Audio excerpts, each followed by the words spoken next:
I'm Gnome, and welcome to a random ramble with GentleTractor here. Hello there. How's it going, GentleTractor? Yeah, it's all good. Lots of things obviously kicking up in the community lately. New skill front, sailing, and all sorts that we'll be no doubt spending a good long while talking about today. So yeah, it's been good. How about you? I've been doing pretty well, pretty busy these days. Yes, this is actually for those who don't know, I created and run the 3D weather plugin, and so I just put an update into the Runelight queue for that, and so that's been kind of the big thing for me for the past week or so, just putting together that update and sending it through. So yeah, been pretty busy with that. Yeah, awesome. Yeah, so wanted to bring us together today because I wanted to talk a little bit about the new skill, about where Jagex is going with it, and just kind of go over some of our thoughts for how the community is faring with a lot of chat about a lot of change For sure. going on simultaneously. Yeah.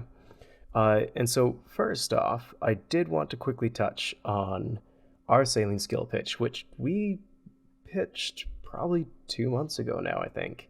Sounds about right. Yeah. So, yeah, um, and kind of the downfall from that. And so, yeah, for those who don't know, we created a sailing skill before sailing was it before the skills were even announced, which ones they were interested in doing? I believe so. Yeah, it was after the initial should we do a new skill poll, but then before the three pitches were presented, I think. Yeah, I've been I think wanting to do this ramble anyway. for a while, pretty much ever since the new skills were announced, and but at that point, life was pretty hectic, pretty busy. So, yeah, man, maybe we should quickly touch on shamanism and taming as well. Well, Yeah, I guess we now could while do. we're at it here, yeah. But anyway, so we pitched a sailing skill a couple months ago.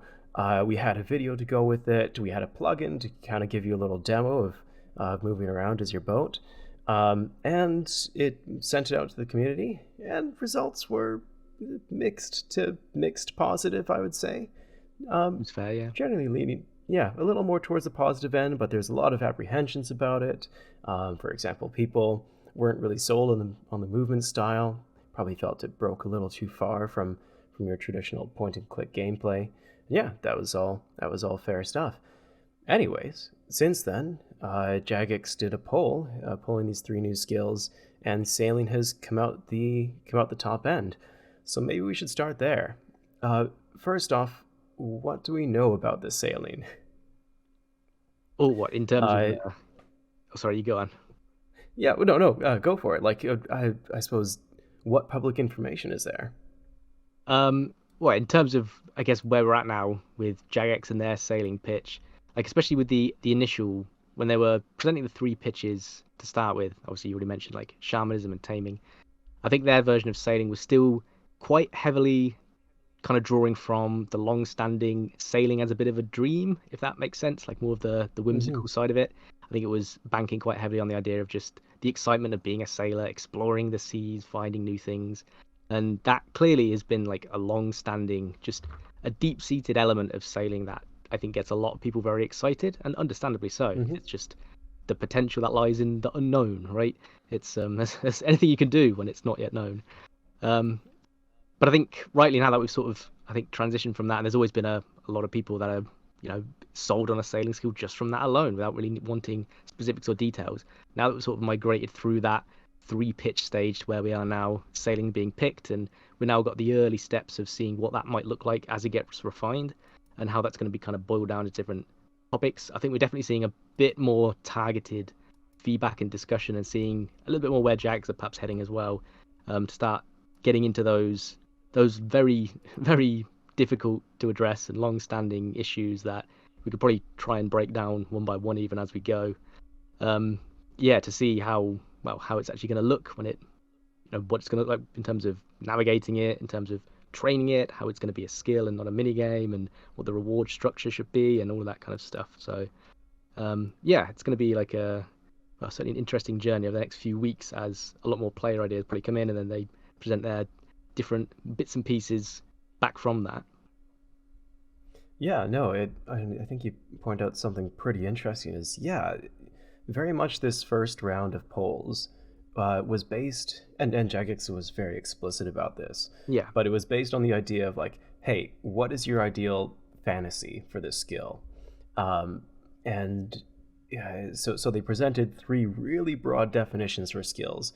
You could almost argue there wasn't much more than a name and a couple sentences to go with it, Yeah, sure. and just sort of let players run with the ideas of what this could be. And I think there were both strengths and weaknesses to this approach. First off, it doesn't immediately narrow the scope of what you can do with the skill to exactly what you present at the outset. For example, I think if they had presented taming right off the bat with a whole level up table, I think that would have really narrowed the scope of what players could see it possibly being. But the disadvantage of that, of course, is that, well, now we have a skill on our hands, whose definition is pretty thin at the moment, and everyone seems to have a different idea of what this sailing is going to be.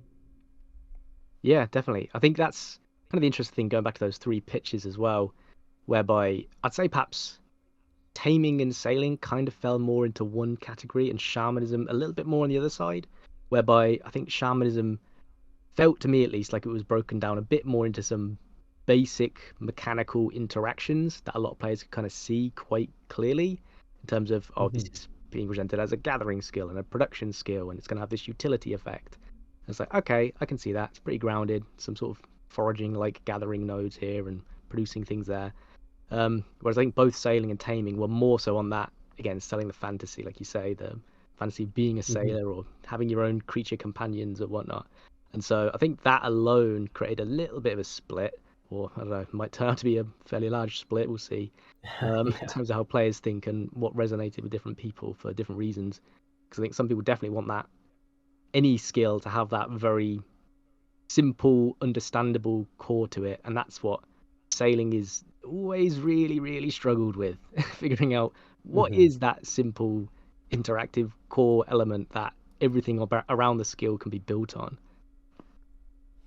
Yeah, and I think you point out something that's kind of been recognized by a lot of the community, is that shamanism was safe in a way in terms of mechanics, in that you knew it could be pulled off, and you already had a very strong vision of what pulling it off would look like. Of course, there were still some very thin details, like what was the spirit realm? Well, nobody knows. It was, it's like sailing is this really ephemeral idea. Versus sailing and taming to a degree were a lot more imaginative, I suppose. They required a lot more imagination to pull it off in your head. They're a little more mechanically dangerous, maybe, in that, if you get the sailing mechanics wrong, then you very possibly get an awful skill. Yeah, versus I think if you're talking about in terms of metas, I think shamanism may have been a little more on the dangerous side of metas, because if you're enhancing all your gear, how drastically can that change the game? Absolutely, yeah.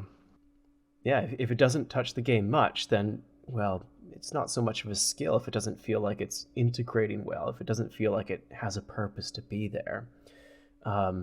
Versus something like sailing, where it feels like it's possibly a platform for new content, not so much something that that has to improve every other aspect of the game. Yeah, no, definitely. But yeah, I found to begin with, I know you were on kind of the same page with me on this one. I was a little apprehensive about them trying 3 skill pitches at once, because I was very concerned, and concerns were realized that players would split into their different tribes over these 3, relatively strong ideas. Although taming kind of fell a bit behind, shamanism and sailing were neck in neck right until the end. Versus the other skill pitches we've seen so far, which, mind you, none of them passed, they were all competing against nothing. You either get the skill or you get nothing. Yeah, I think that was one of Sorry, yeah, that was one of the Yeah. long-standing issues, and I think a lot of people brought up ahead of time as well when we just went through that first stage of do we want a new skill? Yes, no. Finally asking that quite important question and seeing that 80% yes vote. It's like, okay, there's clearly strong appetite for a skill, but then that Hmm. fear I think existed, and Jagex were well aware of it themselves, and I think they did their best to mitigate it with the approach they've taken at least this time around. But yeah, it still does sadly have, I think, like any way you'd approach this topic, it's going to have its pros and cons, like the strengths and the drawbacks. And this is sadly just one of the downsides of trying to present multiple skills at the same time, where Hmm. inevitably, if there isn't one clear cut, just absolute above everything else victor, then you do get a bit of where we're sort of at now. And I mean, we really saw it in the initial outcome of the three pitches poll, where there was I saw a lot of demands and player sentiment for like, must be a repoll now, just do it again, pitch Yeah. it just Sailing versus Shamanism. And I think if I'm interpreting everything that Jagex said correctly and the information they gave on various different channels and Q&As and whatnot, I believe no matter how they kind of looked at and analyzed the data they had from that poll results, like if they were looking at the taming voters who said taming was their favorite and seeing what other of the two skills, sailing or shamanism, they also voted for, I think it all averaged out. So sailing did come out slightly ahead, no matter which way they interpreted the data, which is ultimately the Right. main reason why they didn't choose to do a repoll, because all signs pointed towards sailing would just come out narrowly with a margin again. So Hmm. it would have just delayed everything by a couple of weeks, I guess. But anyway, I Yeah. totally get it. Like if you're absolutely passionate about one skill idea and you look at another one, it's like, I'd really rather not have that. To see yours come so close and yet so far, that kind of sucks. And it's Yeah. yeah, it's one of these things that is that gonna cause us problems going forward once we get to the end of this whole kind of sailing refinement cycle and it goes to an actual poll. Remains to be seen, I guess, but it's definitely like a lingering concern now that's probably going to loom over any sort of skill discussion at this point. Yeah. Yeah. Despite being, quite the ardent sailing fan myself, I think I was, and maybe still am, generally in favor of a repoll, if only to sort of quell that argument, I suppose. Yeah, Uh, of course, how the outcome would go, it would be very interesting because I think, if sailing comes out on top, which I think it would be pretty likely to come out top either way. Um, I think, I think most people demanding for a repo will just, turn their argument into something else sure. anti-sailing. Um, and I suppose the possibly the most disastrous route from a meta perspective would be that if sailing then failed to shamanism, now you don't just have the shamanism people bitter and resentful of this entire process. Now you have all the sailing people bitter Yeah, and resentful because their skill was just snatched out of their hands, right? Um, absolutely. if there is ever a chance right now of sailing winning, I think shamanism would be completely screwed over if a repo went through and it somehow won. Um, Nonetheless, despite that, almost just for clarity's sake, I do think it would have been nice to repoll it, and just to show a little bit of solidarity with the community in that aspect, I suppose. Sure. Um, because honestly, their arguments on stream weren't the strongest for why they didn't end up going with the repoll. I get where they're coming from, and I think not repolling simplifies a lot of things from their perspective and simplifies timelines. Um, but I think just from the community perspective, it's hard for people who were that passionate about shamanism to get on board. Yeah, certainly, I guess especially unfortunate as people point towards the earlier dev blogs and descriptions of what might happen in various different scenarios. And one such hypothetical scenario was if there are two very, very closely pitched ideas and they can't be discerned as to which one's the most popular, then that might go into some sort of repoll or something like that. So the fact that they already said Yeah. that was on the table as a possibility, I think obviously a lot of people like to, grab that quote and show it out. And it's like, well, why aren't you then? But Hmm. again, I think I'd agree with you in principle there to try and like quell the community's concerns or at least, dispel some of the negativity. Probably in hindsight would have been best to just do a repoll. However, I think Hmm. it would have been best to have just really openly broken down the poll data and just listed it out, because I believe they've done that before for certain things, especially Yeah. I seem to remember some sort of PvP topics where they broke down different player types that voted in different ways and how their vote Oh yeah, that's right. things. So yeah, that sort of voting breakdown has been done before, and I think if ever there's a topic that really could have done with the voters breakdown, this is probably it, especially because of the unique nature of two questions both being similar and quite closely linked, of picking a favorite skill but then also selecting all the ones you liked. Because then if they could have just flat out said this many people said taming was their favorite but they also voted for sailing, and this many people said taming was their favorite but not as many people said shamanism was also one they liked, then I think just seeing cold hard numbers just on a page would have helped dramatically, rather than them having to sort of give as you say, a bit of an awkward justification that maybe didn't give us enough concrete evidence as some people would have liked. But I still like understand why they did go the direction they did. And at the end of the day, when you look at the actual poll results themselves, like in terms of which skill in question 2 at least was the favorite, pretty sure sailing did still come out by quite a few thousand votes, which is not something to be scoffed at. So at the end of the day, I think, maybe wasn't the smoothest transition to go from the polling of the 3 pitches into the refinement stage, but hopefully as things kind of move forward into this new stage now and they can start getting the community more involved again, hopefully those concerns will be sort of, I don't want to say swept aside or anything, but alleviated somewhat. Especially because I guess the other thing to quickly note now is that as a result of those poll results, Jagex just straight out said, oh yeah, shamanism, that is going in like the backlog. That's existing now in our schedule essentially to pull back out, which is quite a significant statement and declaration to make. Like that's essentially a confirmation that regardless of the outcome of this, like sailing, whether it passes or not, like we will see a return to shamanism as a topic, as a skill idea at some point. It is going to happen. So yeah, hopefully that as well should temper some of those annoyances a little bit. Yeah, no, I think that was a pretty good move on their part because, it was an extremely popular idea, and I quite like the idea of shamanism. Of course, I've got my nitpicks here and there for things I would change about their design, but overall, the overall theming, the overall sort of mechanical background, I thought was pretty interesting. They actually released a Gazette earlier today, which kind of went through what you're discussing, their process for going through this next month or two, I think, of just communication with the community. And it's pretty jam-packed. I'm not gonna lie. There's this whole sailing thing is going to be the topic of conversation for quite some time, because right now we've kind of seen the conversation ebb and flow. You'll get an announcement of some sort of feature, of some sort of poll, and a lot of discussion will then proceed for the next 4 to 7 days or so, and then it dies off. But yeah, this this next month or so is going to be a lot at one time.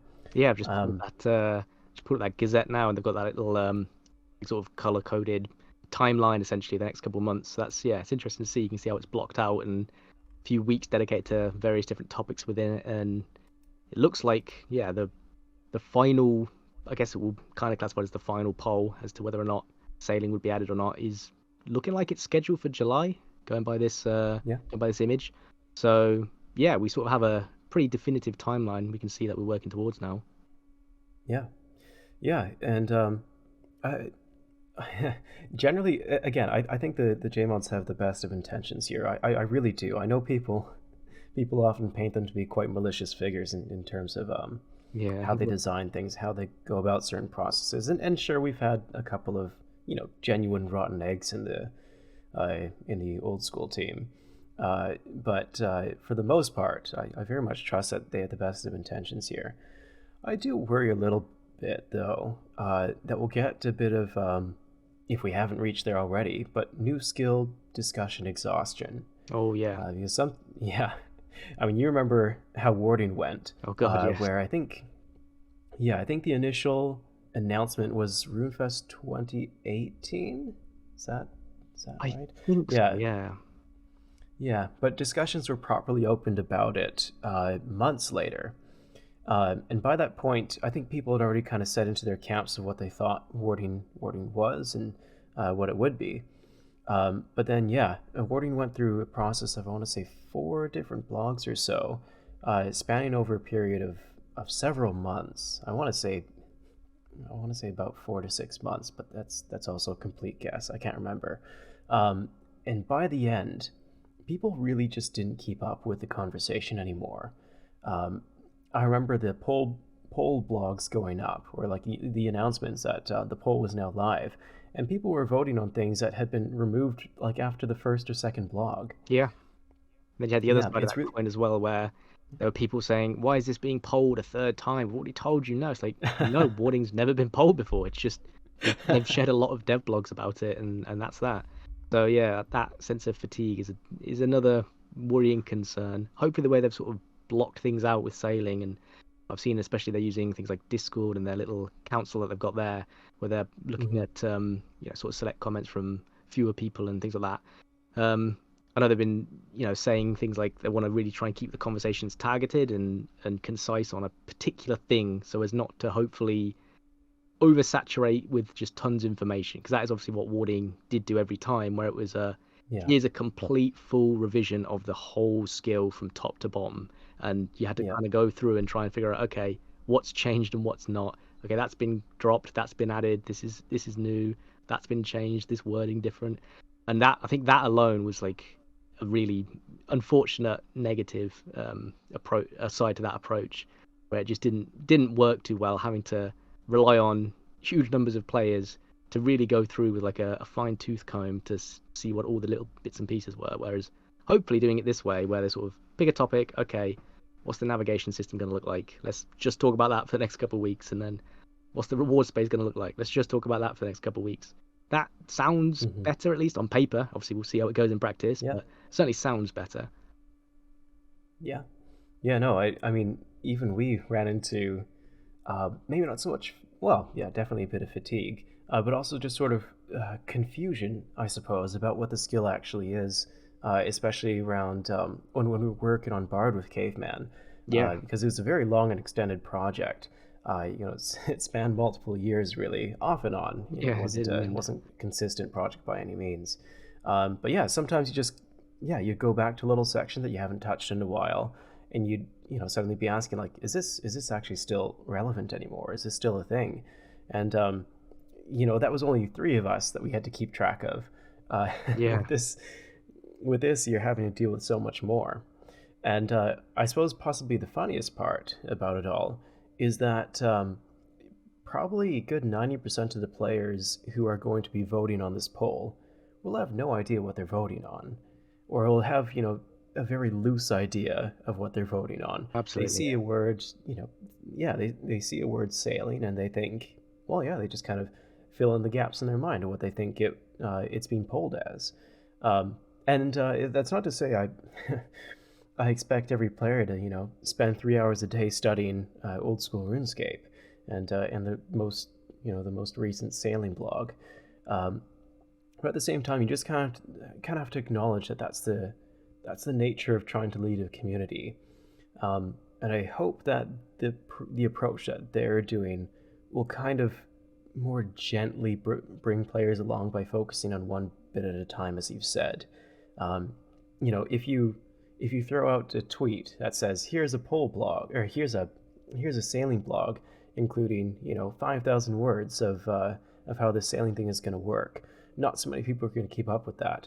If you throw out a tweet that says, sailing will not be instanced, that's a lot easier to get around. Yeah, no, definitely. And I think they're going to need to try their best to, as you say, really keep that conversation distilled to its essential pieces, I think, in order to maintain that proper line of communication, so people can remain informed, hopefully, as best as possible, even taking into account, like, sure, a lot of people are just going to sadly, I mean, sailing in particular is probably the skill with the biggest camp of players on both ends of the spectrum that are just probably not going to move from their camp. There's a ton of people who will just say yes to any version of sailing that will get presented, no matter what. And there's a bunch of people who will definitely be saying no when sailing finally hits that poll, and they're not going to have read a single update throughout the entire refinement process whatsoever. They're just going to be going off of, I don't want to be on a boat, or I don't trust Jagex, or something even more, I don't know. I see a lot of interesting conspiracy theories thrown around a lot, like Jagex are trying to force something through. They only want a sailing skill, so they fudge numbers here or there, or it's all a conspiracy to Hmm. to get people who like taming or shamanism, which is all I don't know, very absurd in the grand scheme of things. At least to me, it is. When Oh you think yeah. at the end of the day, I mean, you shouldn't bear repeating, but I guess it's sometimes worth saying, like, they want the exact same thing, like Jagex, the old school team, that we do. There's no logical reason for them to try and push something that's truly unpopular, because at the end of the day, that would just hurt the game. And I mean, Hmm. Jagex as a company, they want the game to be as good as it can be, so it's successful and as profitable as it can be. So that Yeah. slight tangent, but yeah, it's always a bit odd that I see a few conspiracies get chucked around like that, like they're trying to push something through just for strange, arbitrary reasons. But no, anyway, sailing is it's gonna be a challenge regardless of how it all pans out. But hopefully, this approach is giving it one of the best possible chances that it could have. Yeah, and I understand a lot of players' apprehension with, well, with the idea of sailing or even a new skill in general. You know, there's a million different perspectives you could talk about, I suppose. Um, but it, Jagex does have at least a small history of doing some under the table dealings, I suppose, in terms of game mechanics, um, which it, I wouldn't say it's hugely prominent, but it's certainly there. And so I understand when players say that they, especially I suppose when players say they don't trust Jagex to do it well, Mm. and that's something that's, well, if there were a straightforward way that sailing could go, I feel like everyone would already be on board with that. But as the discussions are going along, we're quickly realizing, or maybe have quickly realized since 2015, that there isn't a straightforward direction you could take sailing. Yeah. Is your boat is your boat an actor that you point and click around? Like, is your player transformed into a boat, or are you walking along a ship that's moving around, or what exactly are you doing, and how are you moving about? Is it point and click? Is it some sort of interface? Are you clicking elements in the game world to move around? Uh, yeah, these are all questions that we haven't really had answered. And I do understand when players say, like, you're kind of given two choices, I suppose. Um, it either. Oh, where was I going with that? I understand when players are apprehensive about it either being really generic, like your regular point and click and just walking on Yeah. water, or, buggy and broken and, not fluid to play with. I understand when people kind of break it down into that sort of dichotomy. I do believe there are possibilities that can make sailing feel unique and have something of a unique movement system that introduces new design space into the game, and that can be enjoyable and something you could do for many many hours at a time. But it's really hard to picture that until Jagex comes forward with not even a blog or anything like that describing the mechanics, but something that people can actually see and maybe even feel in a beta. Yeah. No, absolutely. Yeah. Like one final thing I'd say as well, just in terms of, I mean, this is going to run the risk of me sounding like a bit of a corporate Jagex shill now, but I mean, well, Go hopefully, if for it. people are aware of my personal history of sharing my thoughts and feedback over the last 7 or 8 years, I mean, you can just go look at my blooming Reddit profile to see I'm not always the kindest. I'll happily give negative criticism where it's warranted.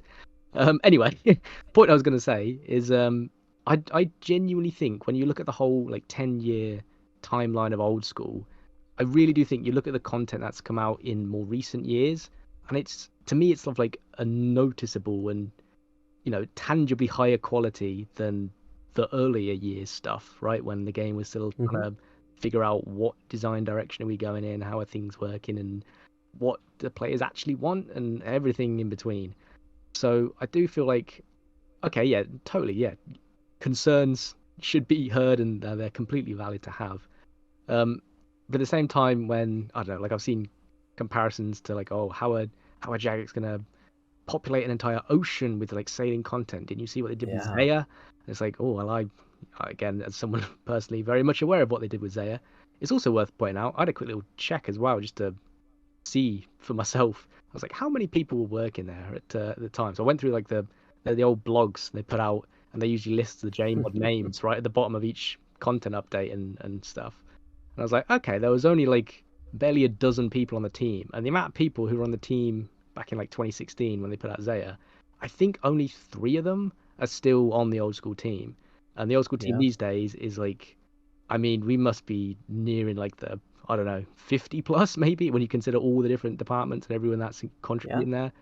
Um, it's like it's a whole, like it literally is a different old school team that's putting out content these days. And yeah, I just feel like sure we should be, you know, cautious and skeptical at times and be wary about various different things. But at the same time, I think it's worth looking at where we're at now and what the current old school team are actually doing, which I think, again, give credit where credit is due, because I'm very guilty of this a lot of the time where I feel like I don't give enough praise.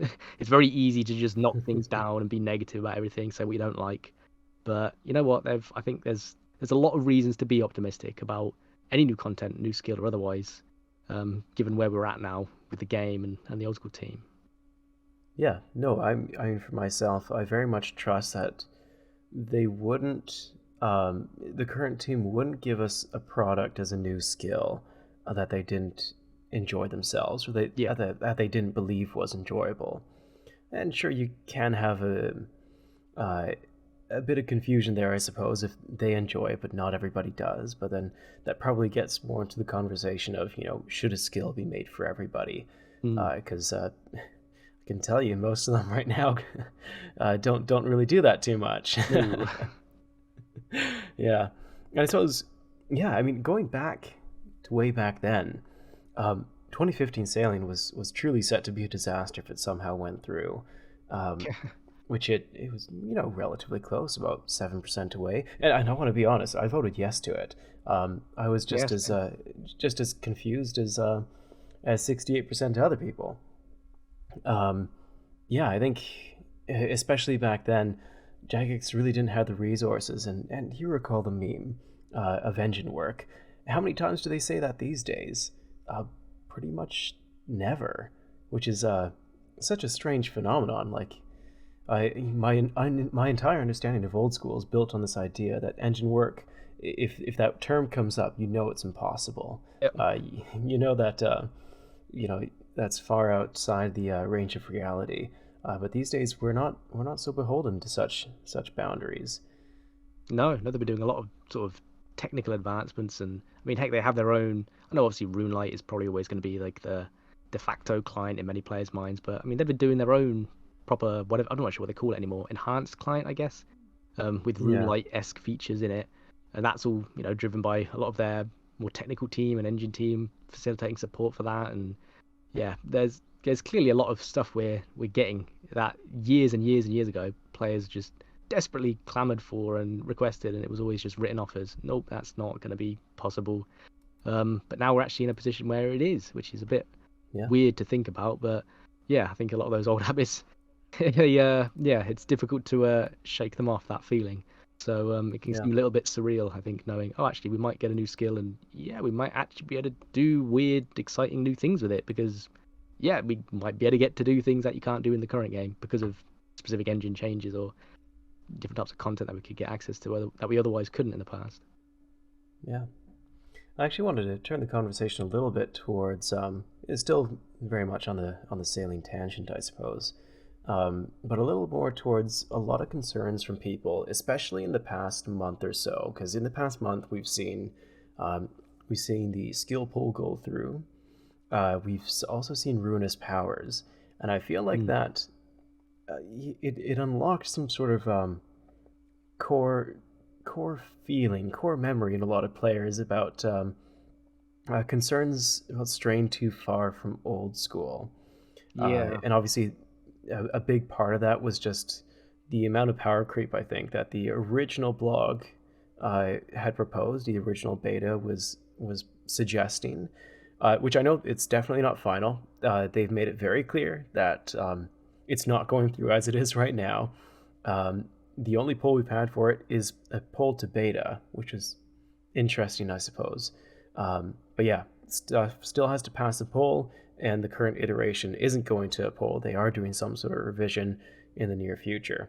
But yeah, just more towards the meta narrative of change and what I suppose, what defines old school, and how does that vary between different players? So I suppose, well, maybe that's a question for you, GentleTractor. Yeah. What's old school to you? Oh boy, that's like a big old one to try and unpack. Yeah. I think before I get fully into answering that, I will say we're definitely at a bit of, or maybe we've been in a sort of turning point for quite a few years now. As I mentioned, with like to piggyback off of what I was just saying about like the team size is much larger now, and it's a very different team composition to how it was quite some years ago.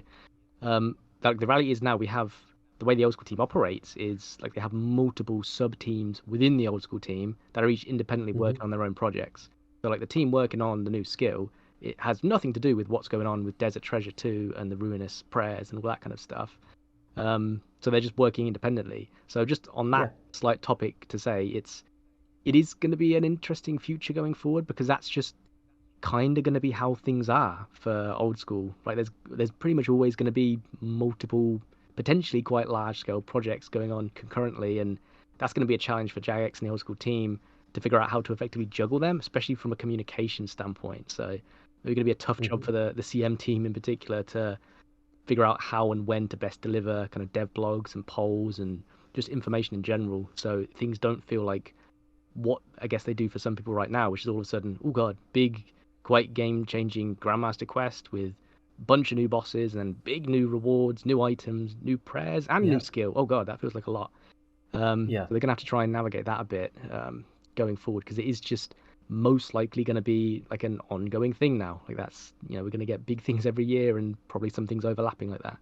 To actually answer the question of like what makes old school old school, I've thought about that a lot over the years and tried to like, I don't know if there is any proper way of distilling it down. There's a few very big, I guess maybe kind of obvious cop-out answers I'd give, which almost don't really need elaborating at this point in time, which are things like monetization systems, MTX, for that's all kind of a given, right? Like, yeah, really like the fact that old school is just subscription and bond membership kind of deal.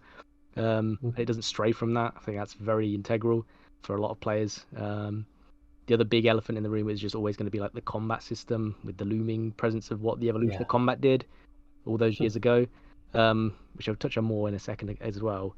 But like the other one I'd say is kind of, if there were like three big points, maybe I'd say it's like monetization, the combat, and sort of EOC related fears, and then also just the general audio-visual aesthetic design direction, let's say. So like the way the graphics look and feel and way just everything kind of interacts with everything else from more aesthetic standpoint.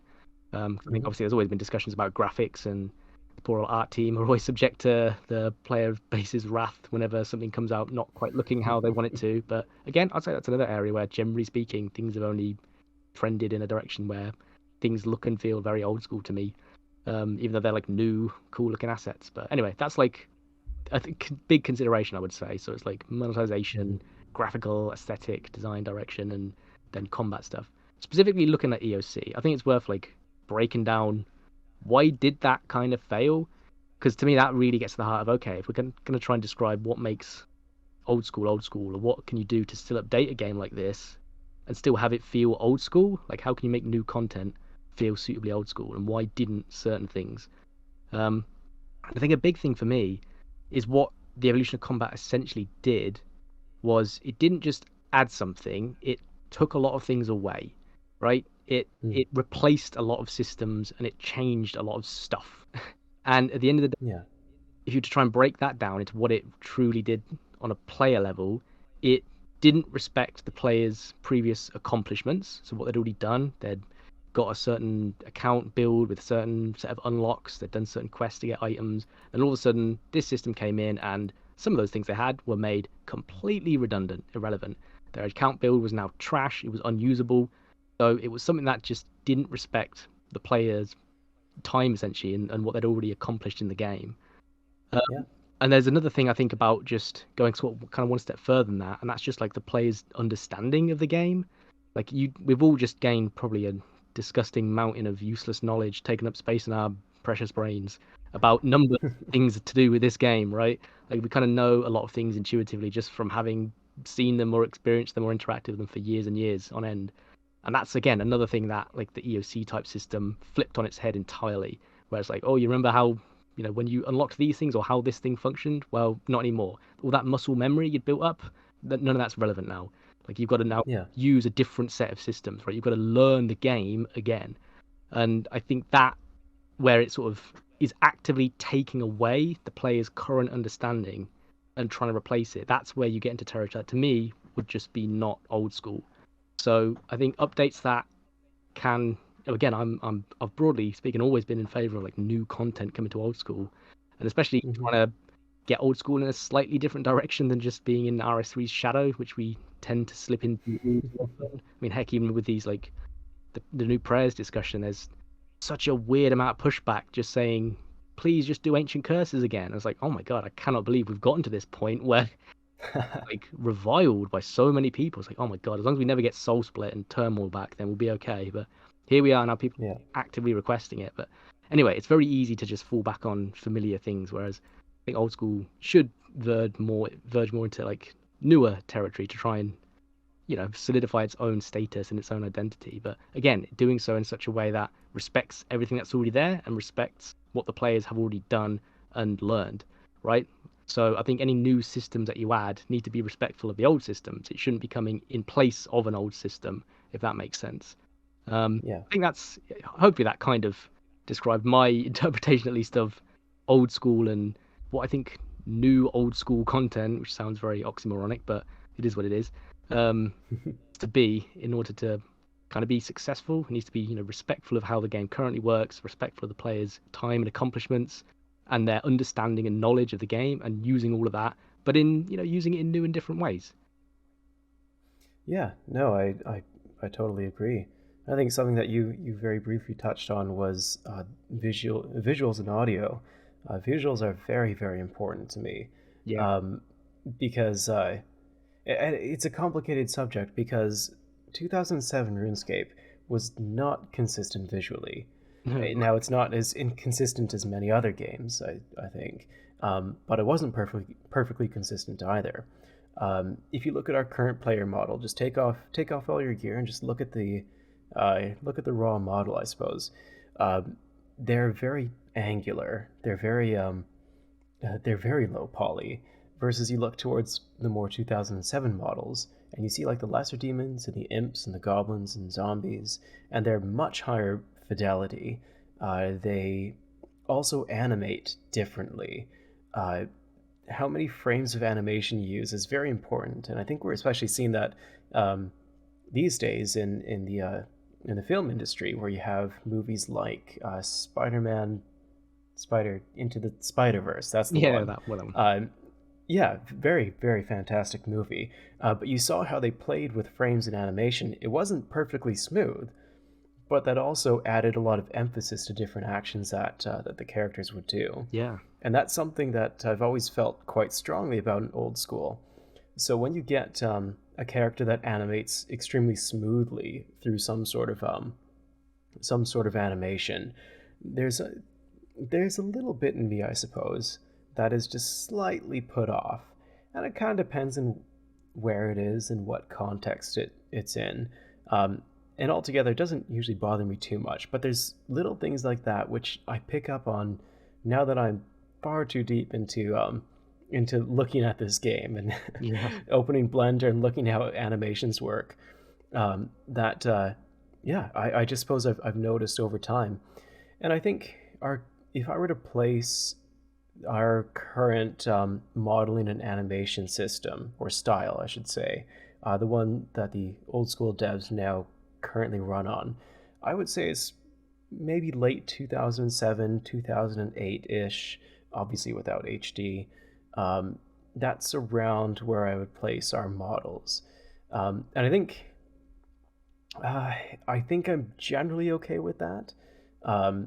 If it were completely on my hands, and no one would like this, mind you, but we would adopt a consistent 2004 style, because that's something I'm just so fond of. I'm so fond of the old dragon models and goblin models and all that stuff. And that was the period of time in the game when it was the most consistent. But yeah, objectively, it is low poly. The fidelity, the graphics weren't as good as 2007 or 2008 or or current old school. And generally, I'm not unhappy with what they put out these days. In fact, I mean, from both an objective and subjective level. Objectively, objectively, I don't know how that works. But they put out models that are good. Like, we have very talented artists, very talented. Yeah, absolutely. There's no doubt about that. I'm just a real stickler for consistency, because that underlies believability and immersion. If you stick a modern video game character, I don't know, you take a Call of Duty character, I suppose, and you stuck him in old school. Yes, he is the most realistic character around now, but also entirely unbelievable, entirely immersion breaking. As much as I know immersion is kind of a meme among a lot of communities when it comes to talking about old school, I do think it's important for maintaining that old school feel, is making sure that the world takes itself maybe not too seriously, but with some level of gravity. It's not like Fortnite, which I played Fortnite before it was properly released, I think, some sort of early access, and it was quite consistent stylistically then. But now you have characters from all these different universes where it's like Fortnite no longer has its own distinct style anymore. Yeah, it's no longer its own thing. It's just a mishmash of other ideas. If you sorry, keep going. No. You had a thought there. Oh, I was just gonna say, just to piggyback on that a little bit about, I guess the kind of difficult thing at times, and it reminds me of like a bit of a jokey kind of meme thing, I guess, has been shared around when you're trying to keep things consistent and create like one baseline thing. It reminds me of that wherever it is shared online. It's like, oh, look at all these different like versions of this thing. Someone needs to just like make a standard one, right? Okay, we'll do that. We'll make a standard version. Now it's like, okay, now there are like 7 standards of this, and then someone else comes along. Look at all these different standard versions. Let's make a proper standard version, and that's how you get an 8th one, right? And I do feel like we've at times hit that a little bit with graphics in old school, where it's like, this should be standardized a bit. Let's make these look this way, and then from this point on, that's how things will look. And there's sometimes been pushback from players, and then that's how we end up with, very distinct looking places or characters or environments or things like that. And like, I mean, you can even get down to like the, I don't know, individual conversation of things like trees, for example. It's like trees in game, how they should look. Because old trees, they've always used textures for their leaves and just been like a big portion of them in different combinations. And then at some point, along the way, I guess, people on the art team at old school were like, it's a bit odd that we use textures so heavily here when the rest of the game basically doesn't. So let's try and make a standard tree variant that is just models. And then we saw that appear in Prif and in like the Isle of Souls, I think it is, and a few places like that. And then that has kind of been dropped a little bit, I think. I'm not sure how super popular that was sort of received, because it's one of those odd things where I look at those, like just on the topic of trees, like I quite like the way they look. I think they're well modeled, as you say. It's from like an objective standpoint, they look good. And it's weird to try and get your own mind in a state where it's like, if these were the trees as they had always existed, would I have a problem with them? And the answer is like, no, not in the slightest. No. But my brain is so used to seeing old school trees as these weird, slightly awkwardly shaped, textured leaf things that just is old school to me. Like, that is the old school look of a tree. And so seeing those ones just feels a little bit off. And then that's the problem, I think, that, the old school team are constantly having to fight back against and figure out where the line is, where you can make things that might make more sense, like on paper, but in practice, it's difficult to actually get the players on the same page as you when you've got so many years of history that kind of, the game being a certain way has just reinforced certain feelings and thoughts in people's minds. Yeah, no, totally. And I pity the art team every day pretty much, because the amount of scrutiny in general that a fairly large company like Jagex and the old school team get, I would never want that level of scrutiny over myself, over any job I have ever done or ever will do. It must be extremely stressful and just annoying to create at all, when you're constantly being pulled back in these different directions from players with conflicting opinions. I think a great example of that would have been Prif itself, right? Yeah. When a lot of the elf models were remodeled. Again, I think they were done well. Do I prefer the old models? Yeah, I would have preferred that level of consistency that they previously had. Yeah. Yeah, because every time I go to Perf now, well, not only is it just poorly optimized, it's too busy, um, but uh, but yeah, it feels very much like a bit of a, not a different game so much, but not quite the same at the same time.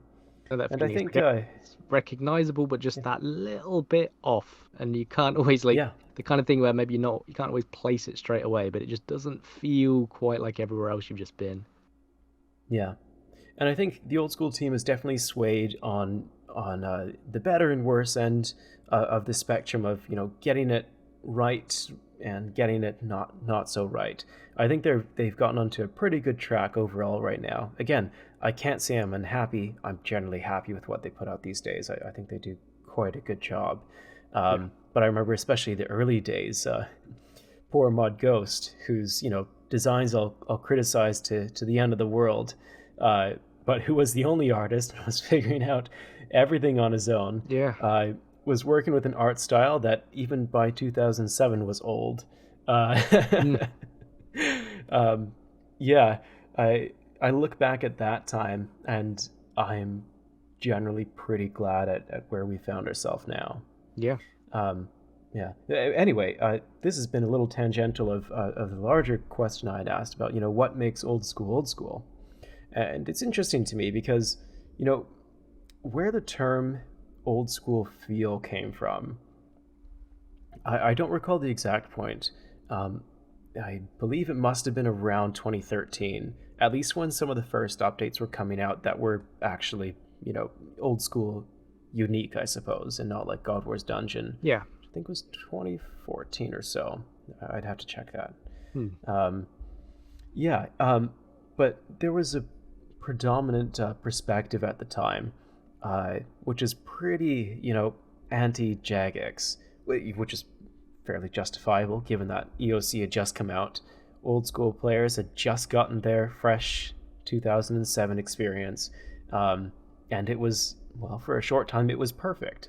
It was everything. Well, it wasn't everything people wanted it to be. I think that was a wake-up call for many players, like, oh, Yeah.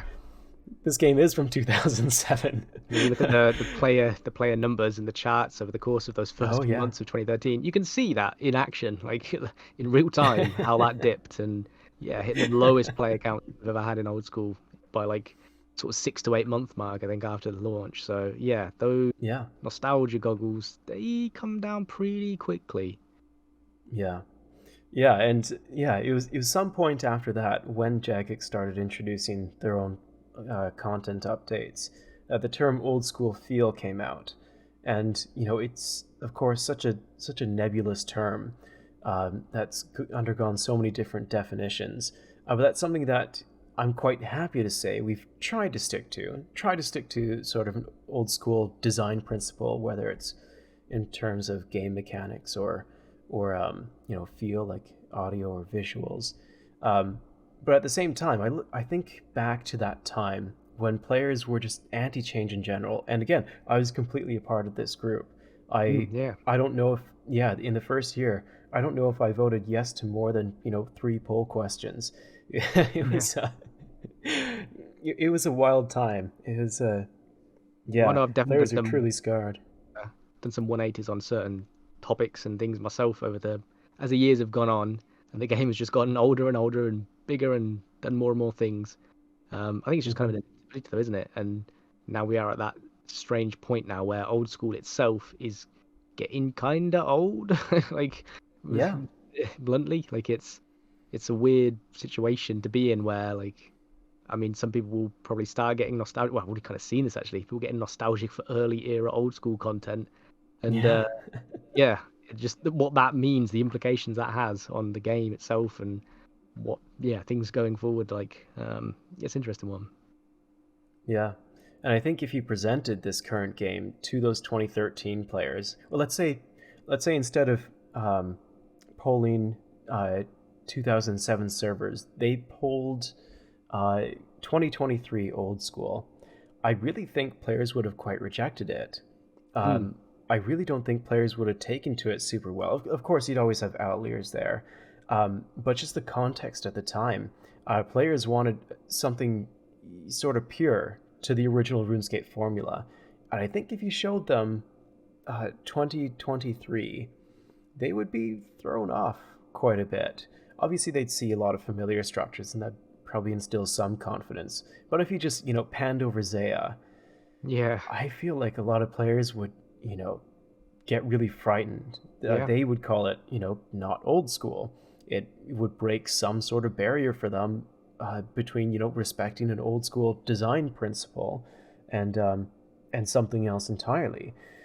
And I think it's just an interesting conversation to go back to, because when we talk about these things like ruinous prayers and a new skill, we start to feel at those boundaries again of what makes old school and which little thing is going to break that for people. And I'll admit, like, my vision of old school is relatively fragile. If you introduced one really bad new model into the game, I would probably, I might be so upset I'd leave. Yeah. if it was bad enough, right? Hmm. If you introduced any more microtransactions than bonds, I won't say any. I'd have to say bad enough microtransactions beyond bonds. Yeah, again, that would be a breaking point for me. Sponsorships, if you remember that, Oh God, yeah. years ago now. I don't know if that would have been a breaking point for me, but I was vehemently against it. 100%. It would have been, yeah, close, if not crossing that boundary for what makes old school. Oh, to be that 100%, that would have been like, I absolutely saw that as like the first step towards, oh, we're now opening that door. And once that door's open, Yeah. it ain't getting closed. Like, that's how that works. Because we've seen it work before. It's not like a fallacy, slippery slope. It's like, nope, we've literally seen it happen. Like, there it was, like, over the course of a few years, and it just all tumbled downhill like that. And so, no, to me, that's like, that's one thing we should absolutely be cautious of. And where I do actually massively respect the ability to have such a vitriolic negative outpouring all targeted in one direction that the old school community is capable of. Like, at times it can be a bit intense and unjustified, depending on what the context is. But then there are other times where it's like, man, I'm glad we have like an opinionated player base who are willing to just shout from the rooftops at, this sucks, I'm going to cancel my membership. And we've seen it works as well. Like, it in old school, we have a player base that does abide by that rule of, you speak with your wallet. And I mean, the 117 HD plugin stuff, I think that's like another situation where, if I'm remembering everything correctly now, when Jagex kind of came out at the last minute, I was like, yep, this is not going to be allowed, and all sorts of hoo-ha surrounding that. And then a bunch of people were just like, okay, cool, I'm quitting then. I'm cancelling my membership. I was really looking forward to that.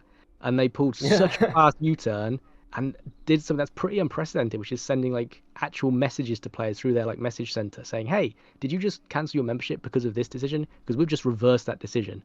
So please consider resubscribing again. So you can tell, like, we have a player base that does speak with their wallet, and it makes a difference. My God, it actually does make a difference in shaping the course of what happens and what doesn't. So yeah, to me, that was a very good thing. Like, a bit of a tangent again about microtransactions and monetization, but I think that's an important one that we always keep on top of. Even if it sounds benign and doesn't really do much, like, I would say we need to, that's one topic where we should absolutely entrench ourselves in and be like, nope, don't move a single step.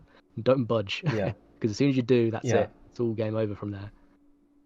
And these companies, again, we've seen it directly with Jagex. They're very, very clever about getting these things to go through. You remember 2011's loyalty program, I'm sure. 2011? Oh, dear. Yeah, I want to say. It was around then, Man. Early 2010s. Yeah, where it was, it's a loyalty program. You're just showing off your loyalty. It's not anything different than what you've already experienced. If you have membership, you'll get it anyway. It's perfectly acceptable, right? And it was one of those things that players just rolled over with, right? Yeah. And that was a lesson for Jagex. If you push things slowly and carefully enough, you can get them to go through. Yeah. And it's so sad to see the RS3 community sometimes when they're barraged with the next horrible microtransaction, because they there'll be some people who still, hang on, who still step out to complain, but nobody's budging. No. Nobody's moving. Yeah, they don't have quite the, for better or worse, they don't have quite the gusto the old school community has when it comes to wanting things your way. Yeah, I guess that's the one Yeah. kind of reality of the split of the games, the communities, and it's quite kind of interesting from, I don't know, what did we even classify it as, but yeah, seeing like the split now where you have got like two games, one has a player base that is very sort of reactionary and willing to just drop things at a moment's notice, and another one that is just the opposite, basically is made up of people who are like, I can put up with that, I guess. And it's very surreal kind of looking into that and what that actually represents to have like two wildly different player bases. And sadly, yeah, as you say, the way that game is treated, it's a shame as well, because I don't like being like a big RS3 hater like some folks are, but there's some good little nuggets sprinkled in there, and it's just a shame that it's all so heavily bogged down by just absolute mountains of crap that they have to deal with. That just makes the rest of it just borderline unplayable or unenjoyable. But I just hope to goodness we don't ever get to that point in old school.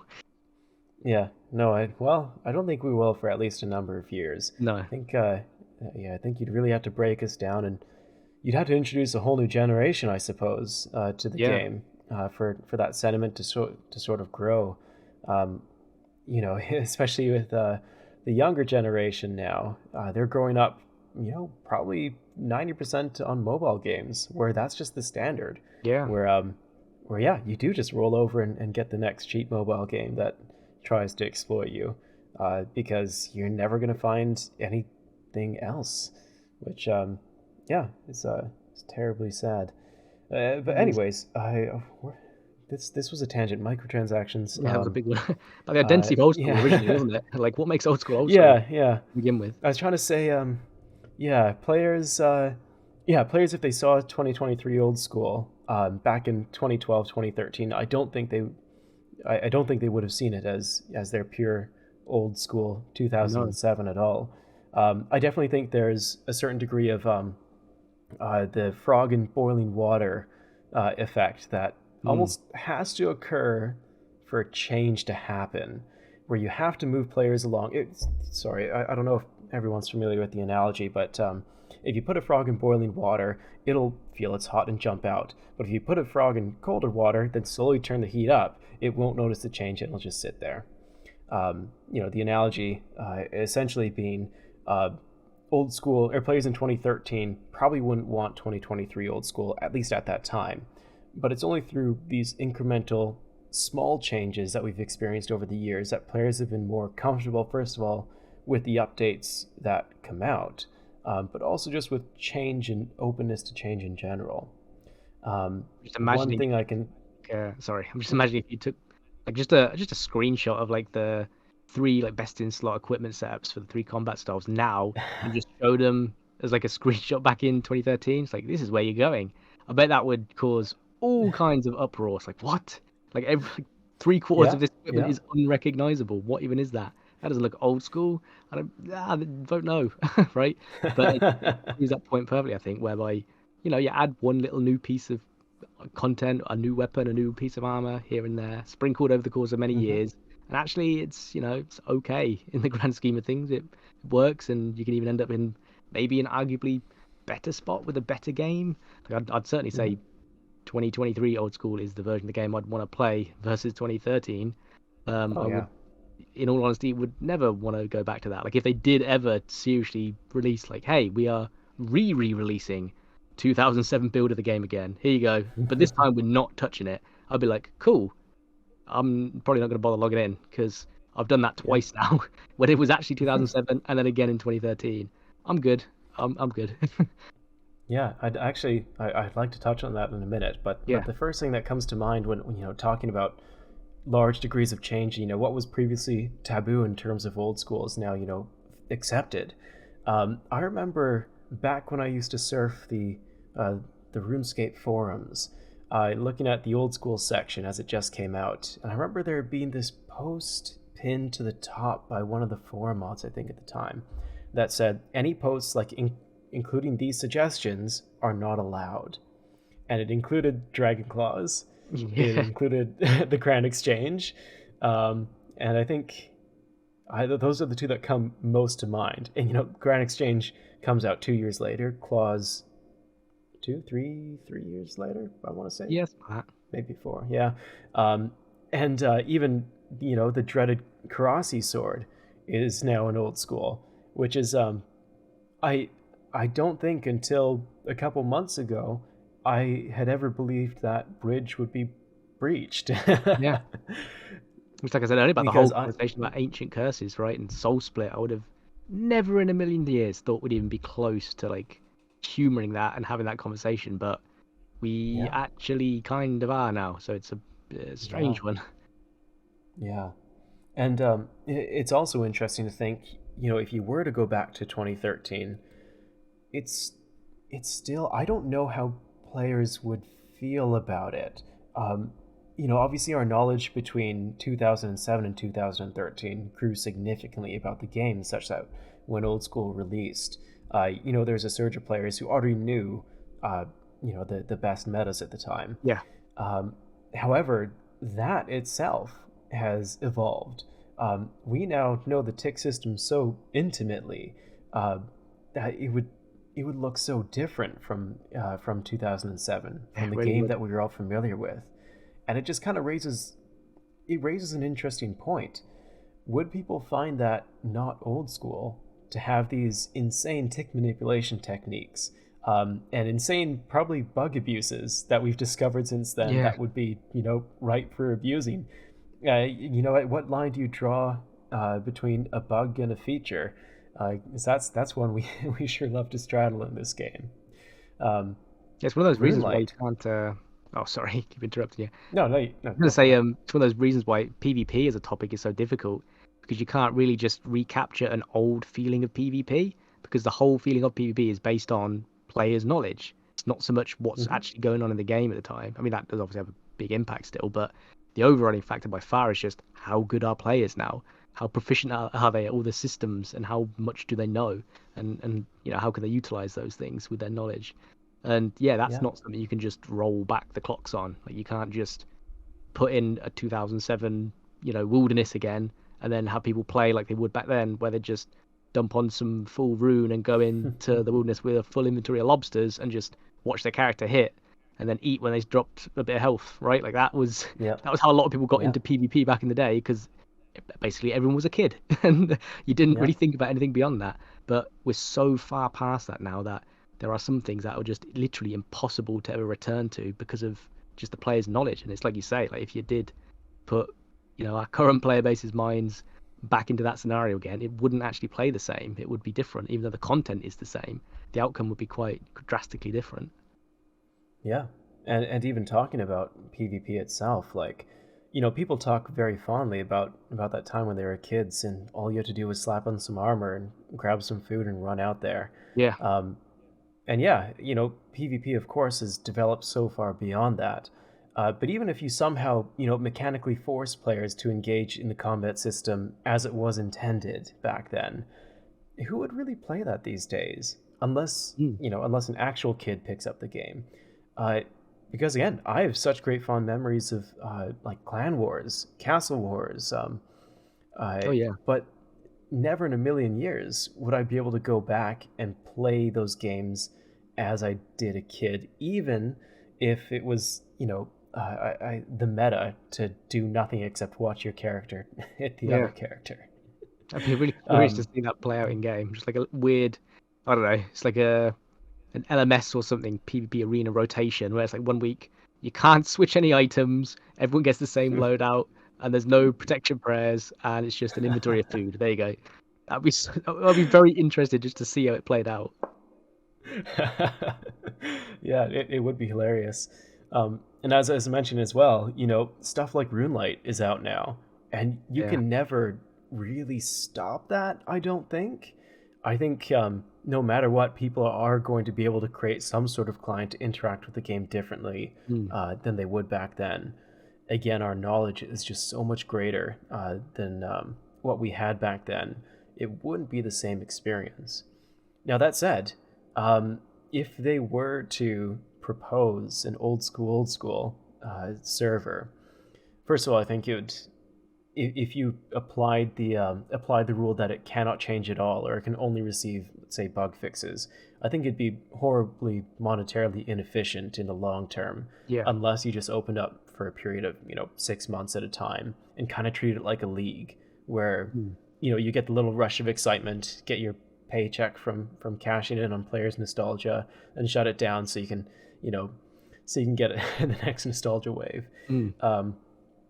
I do think that would work, but I'm not entirely against the idea of old school servers in general, even though I don't think I would go back and restart again. I mean, like you, it would be round number 3 for me. I'm pretty happy with this round still. I'm not upset enough at this game to want to go back to that time. No, absolutely. No, I'm like you. I think I certainly wouldn't ever stand in the way or try to oppose that if that seriously got brought forward. Like, hey, do you seriously want a version of 2007 RuneScape again, but this time it stays 2007? So I do think it would, just having that exist alongside old school would just, or would it? Maybe it would solve a lot of problems of certain people who are like, I don't want X, Y, or Z to ever change. It's like, okay, well, you do technically have an option available to you now for that, but obviously it won't be quite the same because everyone will have like different cutoff points of what they think is or isn't acceptable. Even just trying to bring back a 2007 server again at this point, it's like, would you do it pre or post God Wars? Because technically old school came back without it. So you have to immediately make a concession, I think, because I think a ton of people would be like, well, you got to include God Wars, right? Because what was the end game otherwise? Like there wasn't end game. That was the point. You had Jad, you got your fire cape, and that was the pinnacle challenge, basically. Otherwise, you were just grinding out DKs, like Barrows and KQ, and that was like it, right? Like that was the whole game. So straight away, you'd have to like have a weird conversation if that were to come back. It's like, okay, whereabouts are you cutting off at again, a second time over, and you're not going to get everyone agreeing. And that'd be a difficult one if they ever seriously did consider it. But again, I certainly wouldn't try and oppose it if they did genuinely want to do that and there was enough support for it. I think I wouldn't oppose it. In fact, I might even support it. First of all, for those players who really see that as the best version of RuneScape there was, but also because in general I do like video game history, and I do like preserving that sort of history. I think it's almost a pity that you can't really go back to any old version of the game and see what RuneScape 2004 was like the day of release. I think that would just be really cool. But also because old school started with the same problems, the exact same set of problems as an old school server would, in that you have to make those hard decisions on where your cutoff is, and there were a lot of things going against old school that people propose against an old school. It would still have the movement system, which had like a ton of rubber banding. Do you remember that? Yeah. Oh god, yeah. There was Like, all sorts of still, weird pathing and all sorts. It would still have a host of bugs that we've fixed since then. You have no means of moving the camera with your middle mouse click. You just have to use arrow keys. That was actually weirdly enough for me. I remember I sunk a few, like when old school first came out, I was like, you know what? The one thing that ultimately pushed me away after the first few months was like, I don't like moving my camera with the arrow keys. So like that was it. That was the thing where I was like, I like this like fun little jaunt back in memory lane, but I want to use my middle mouse click again to just move my camera, please. And I dipped out for a good while after that. So I think a lot of people would have a real stark like wake up call again when they realize how much quality of life has been added in 10 years and what little things we take for granted. And again, like, we had that shock already. We, sort of signed that contract knowing all the flaws of 2007 back in 2013 when it re-released. And so I don't want to, completely rule out the fact that other people are willing to sign that contract again. Yeah. I think just be kind of hypocritical of me to say, no, you no, this is where I draw the line. You can't have an old school server because of the exact same problems that I happily accepted back in 2013. Mm. But yeah, I mean, at the same time, 2007 to 2013 was 6 year difference, and we're now at 10 years, 10 years plus Runelight, accelerating quality of life by another 100. Yeah, dramatic amount. It would be hard to go back. Yeah, for But sure. yeah, I suppose that's just to say that everyone has their different barrier for what makes old school, and I do like. You're never going to get a full consensus on it, but I always like poking at people's brains and just asking, okay, where is the line that you're drawing? I just want to know where you think that line should be drawn, and a lot of people seem to draw that line at a 24th skill, which Yeah. I think is, I would say it's a little ironic in that skills were quite a frequent. A relatively frequent update back then. It was almost part of the game. It was almost part of the old school feel. First of all, to have updates, but to have new skills every once in a while. And yeah, there was a couple new skills that came out in 2007, which I didn't end up being so fond of. That sort of broke that barrier for me. Dungeoneering. I think it was summoning for you. It was dungeoneering for me. Yeah. Which kind of really did it. Where I was like, okay, this is just not the same as everything else. Like, this isn't a skill. This breaks away from the RuneScape design principle. But I think, that sort of sentiment only really coalesced in 2012, when, as you said, the evolution of combat didn't just add a ton of strange things, it took away so many different other things. Yeah, for sure. Yeah, I don't know if that's a good time to segue into talking about skills again, like what makes a skill essentially, because I think dungeoneering is a fantastic linchpin point to sort of look at, and you can sort of see before and after that, and how it relates to current conversations with sailing and whatnot. So I don't know if do you want me to jump into that a bit? Good Cool. topic. Yeah, so I think, as you say, dungeoneering was such a big departure in terms of skill identity, and I think a lot of it can kind of be boiled down to one key feature set, which is where we keep having this conversation come back on sailing too, which is what makes a skill at the very heart of it, strip away all the layers. And I think one conclusion you can potentially draw from that is, well, skills have a thing that you can click on usually, and then you generate XP from that click. And that's really it. In essence, strip away everything else. I mean, this game is just one big clicking simulator. We all know that, right? Yeah. Watch number go Yeah. up. So it's no surprise really that a skill is just that again at its foundation. But you can immediately see why and how that differed with something like dungeoneering.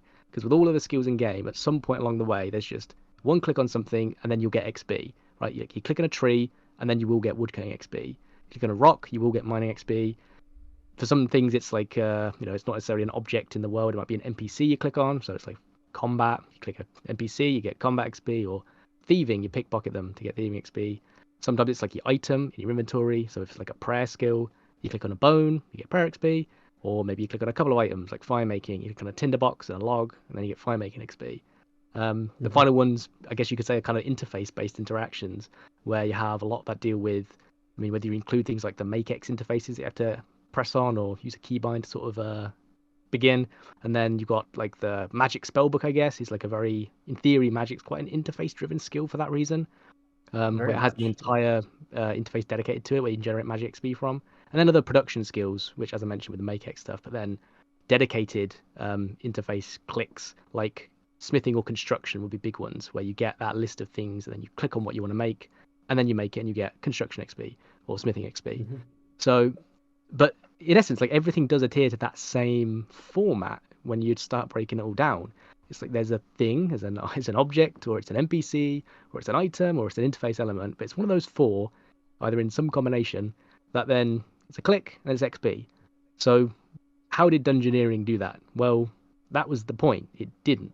And I think that is the essence of why it wasn't a skill. And there are a lot of other factors that go into it too, because dungeoneering basically just stacked on top multiple reasons to make it feel and look like not a skill, which just worked against Yeah. it. But when you start at that point, it's like, okay, all of the skills have this interaction.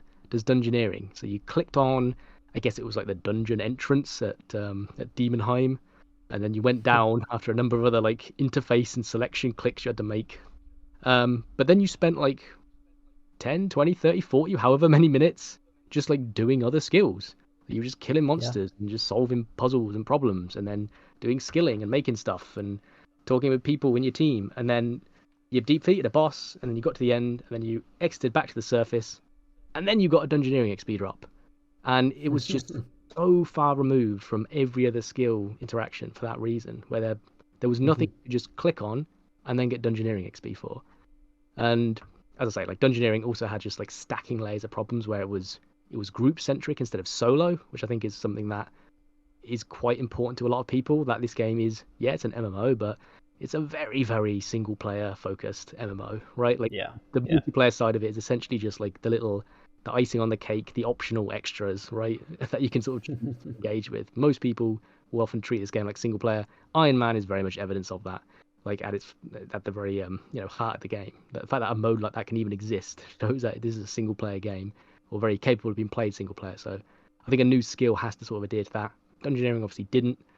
It was all group centric in terms of, I think the XP rates were just so wildly different. It just wasn't viable to do solo at all.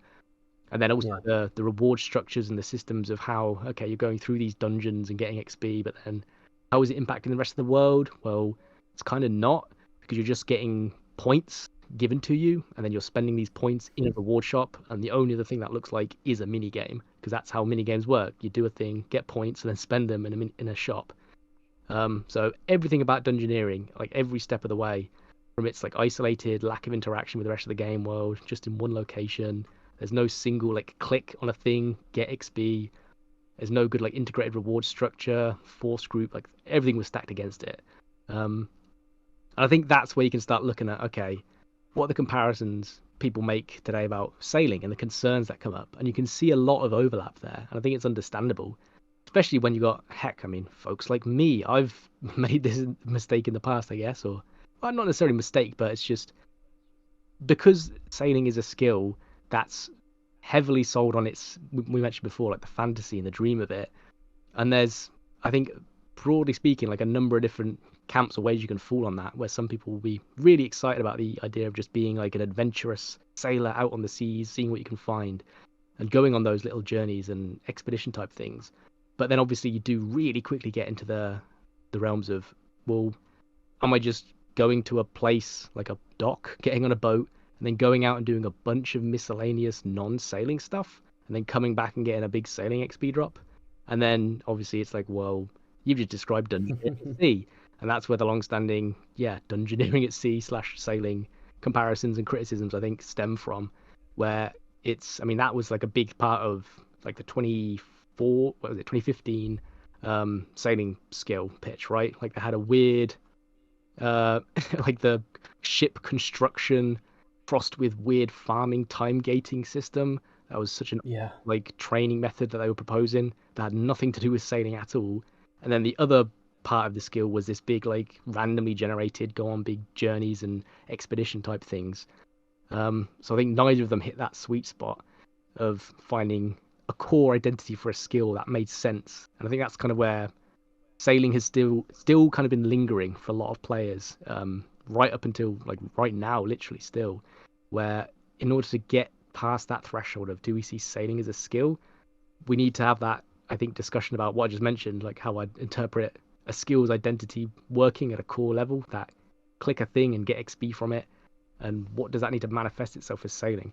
Whether you've got any other alternate thoughts or opinions on that, like how existing skills play out, or sailing or otherwise. Yeah, I think you hit a really good point at that sort of simple click interaction, and to sort of maybe more broadly categorize that, I would attempt to say that a skill is something that is extremely accessible, at least at its most basic level. Shoots for accessibility almost to the detriment, to the loss of anything else. Where in order to engage with it, all you necessarily need is this really basic click pattern. and this really basic reward system. Yeah. I do think I think that's that's extremely important. I think of skills as essentially the center of your entire game. I mean, RuneScape, it is a lot more than just your skills, but its foundations are built on that. That's why people keep coming back, is this main progression system. I think in order to appease that design principle, you do need a skill to have some fundamentally simple and basic way to interact with it. Whereas if you take any sort of mini game, you're immediately thrown all these different mechanics that are a lot more complex and they're a lot more involved, and that this minigame might have these entry requirements and different complex gameplay loops that are required from the outset. I think a skill is almost defined by its ability to ease you into the skill through that basic, 3-4 click gameplay loop. That is to say, I also believe that a skill is something that has a fairly broad scope, whether you're talking about the types of activities or the sorts of rewards you get at the interactions it has with other skills, or scope in terms of its geography, it being placed and integrated across the entire game world. I would never want a skill, a new skill, I should say, that is just that basic gameplay loop. I think it is fundamental to the identity of one. I do not think it is the only aspect of a skill. I think we can do a lot more with the principle of a skill to give you some new and exciting activities. And we've proposed some of these, and the community has proposed others. How about naval combat? How about these racing courses, these time trials? How about having to hunt monsters at sea, or take on a giant kraken? I think these things are extremely important to getting a skill to an enjoyable state for a wide audience. But fundamentally, you have to have that extremely basic core that can onboard anyone into the wider skill. And that was something that I think Dungeoneering really missed out on. Is as you said, in order to get that XP drop, you had to go through this extremely complex series of interactions, including the interactions with other players. And if you ever played with other players in a video game, that can go any direction, any direction it wants. As you said, Dungeoneering really broke a lot of barriers for what people consider to be a skill, and consequently, I would say, is one of the most useful skills that has ever come out, and that we now know, the exact opposite of what we want. Yeah, definitely. It's one of those things as well, like you were saying, and I mean, just to say on Dungeoneering, I've already been quite outspoken as before, but I still quite like Dungeoneering as a piece of content. When you're actually playing what it is in and of itself, there was something so fun about that, and I do still think it's something that hasn't been captured in old school, mainly because of the scalability of it. Because we have raids and Chambers of Xeric type things, we have Gauntlet and that kind of stuff, but you don't have anything that Dungeoneering offered, which was that you could go there from level 1 stats, and with a group of fresh off the boat tutorial island players, and it would just all scale down to you. You could just go on a fun little randomly generated dungeon run. We don't have anything like that in old school, but anyway, as a piece of content, I still think there's tons of really cool things that Dungeoneering did. It was just a really, really horribly executed skill, to the point where it wasn't a skill as it was executed, right? Dungeoneering as a skill theme, I think, can absolutely still work. It's just the Dungeons of Demonheim is a mini game within a skill. It's just they neglected to make a skill. They just released the mini game within the skill without doing the skill itself. But and how that kind of relates to, like you were saying, there's if we come up with, okay, what is that simplistic core of a series of basic click-based interactions that generates an XP drop for a new skill, is it going to be enough? And like you say, well, no, it's not. Much like how people have brought up multiple times over now, where it's could we poll any of our current skills in game, and would they pass? And there's a very good chance, basically, none of them would. I'm not even sure which ones. The player base's poster child of Slayer would even probably struggle. I mean, it would. In fact, it would probably be one of the most difficult ones to sell if we didn't have any concept of a task system skill. People would be like, well, that's just piggybacking off of existing combat skills? What is it doing? We Yeah. already have monsters in game. We already have combat in game. We already have drops in game. Like, what is this doing? This skill isn't doing anything. It's just telling me how Yeah. to play. So I don't want that. Yeah. So yeah, there's some real weirdness when you think about everything that our current skills do, that a new skill actually can't just do itself because it won't be deemed acceptable anymore. But then equally, it's such a difficult line that's going to have to be balanced, right? It's such a big tightrope walk between a new skill has to fall back on certain older styles to be recognizable and iconically skill-like to enough players, but equally, it just can't be anything like the old skills. It has to be something bigger and bolder and more ambitious in order to appeal to where the player base is at today. That's actually going to, want to play it as a piece of content, as something with some longevity to it and some enjoyment, right? Rather than just a series of mindless clicks that you do for hundreds of hours to get a 99 in. Yeah. So yeah, the sort of direction that's going to take for sailing is definitely going to be quite interesting, and seeing how it's going to need to be broken down into like base level interactions of how does this boat work? Like, what does the ocean look like? How am I going to be navigating? What am I going to be clicking on to get some XP? And what are the repeatable content loops I can engage with? And then expanding that out wider to try and get their kind of hitting broad demographics. I think they even said in one of their core kind of skill pillars somewhere early on in the process that any new skill has to have like a broad appeal. Like it needs to have, I guess in essence, like multiple ways of engaging with it in order to accomplish that. So yeah, figuring out what different areas sailing's going to need to go into to appeal to different people without having one part of it piss off one group essentially because it exists, but for the sake of another one, that's going to be such a tough one to get right. Yeah, no, I think, when I started thinking about skills, some years ago, I suppose, I had wrote a document, which you're very well familiar with, The Challenges of Designing a Modern Skill. I originally set out writing that with this central idea in my mind, in that it is impossible to perfectly appease both like the old school and modern perspectives of what a skill is and what it should be, or at least appease it enough to get 75% of people, 75% of the time, 75% of people on the side of your skill. And I still mostly hold that sentiment true. I think we might be able to breach the 70% barrier. I think we might be able to get that. But yeah, it's a development challenge because you are trying to satisfy two different and often opposing ideologies. I think there are ways to make them synergistic, where you have something like we discussed, a central basic core with all these other activities sort of tagged on afterwards.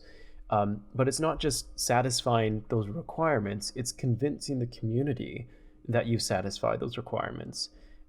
Because as you know, with every skill that we've done so far, especially, in the skyscraper post format, every time you try and talk about a skill, you can't just pitch, a 2-line, this is the scholarly skill, you write papers.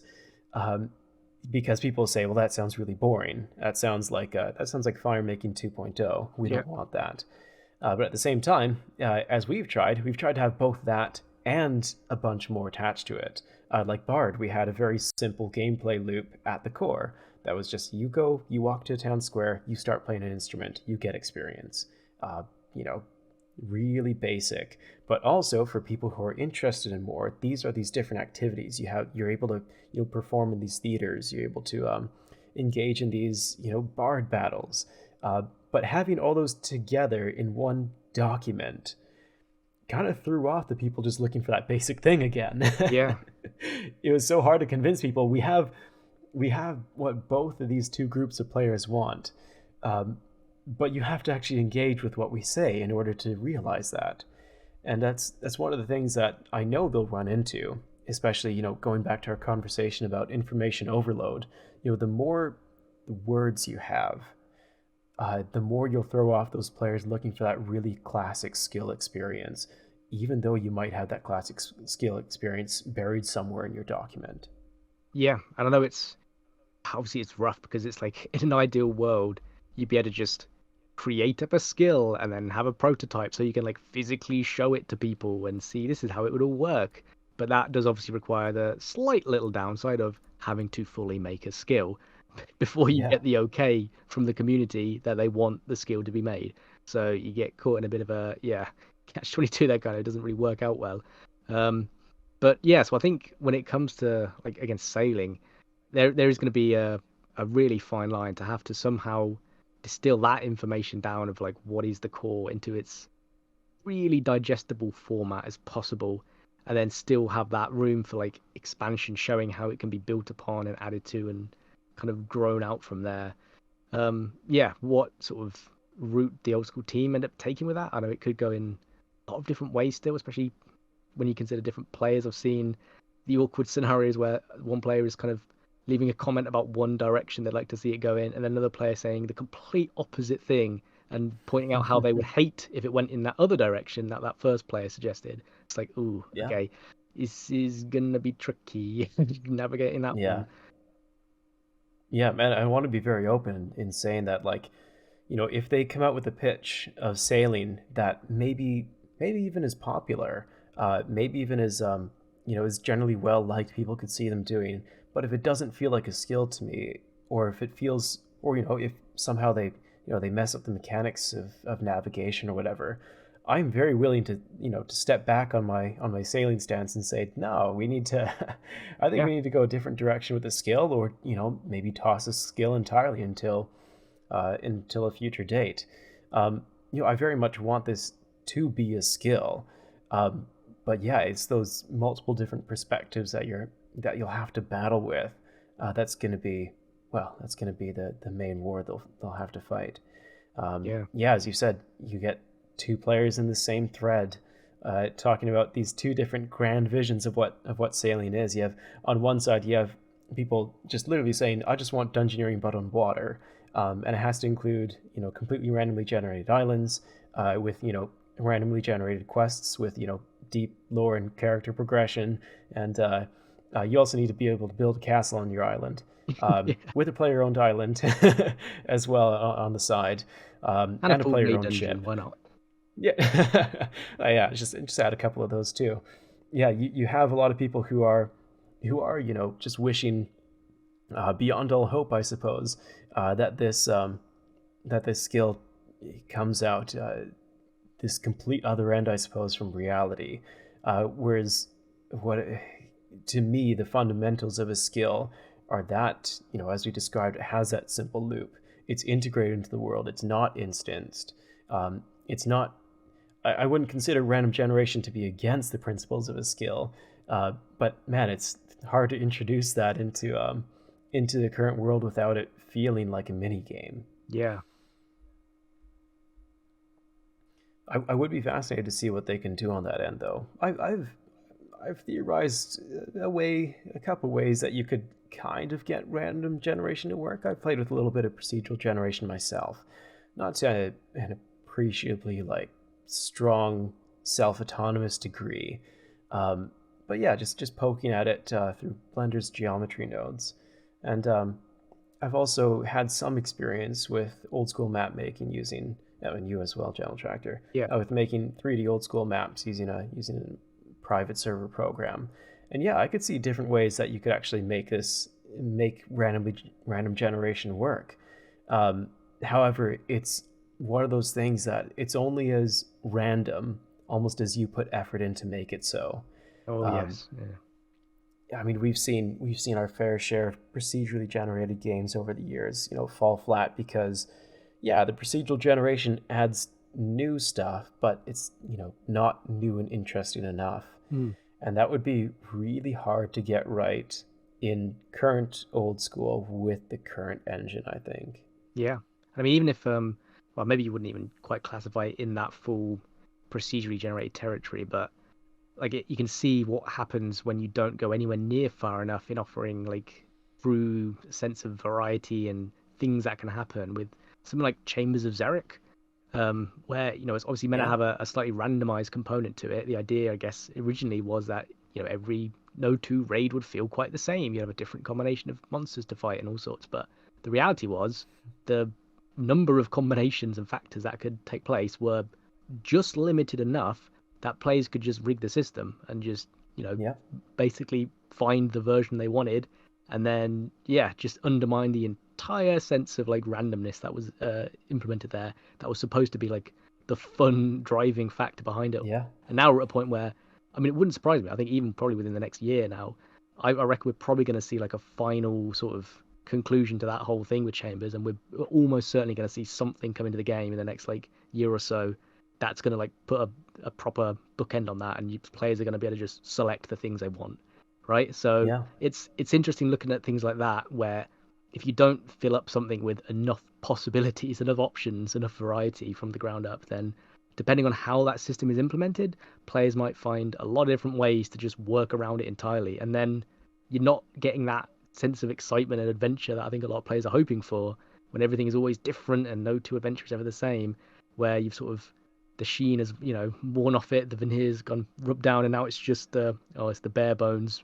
essential. I see, this island spawn, actually it's not worth me doing, I'll sail back to shore and reset it, and maybe it'll be a different set of islands. Like, there's a lot of worst case scenarios that could occur if that whole, if a procedural generation system was implemented but not implemented well enough, essentially.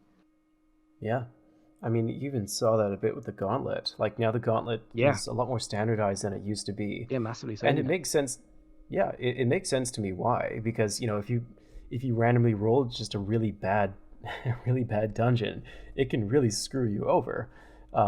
It can be game over before you've even started, really. So I understand why. But yeah, players will just tend to optimize the fun out of anything if they can.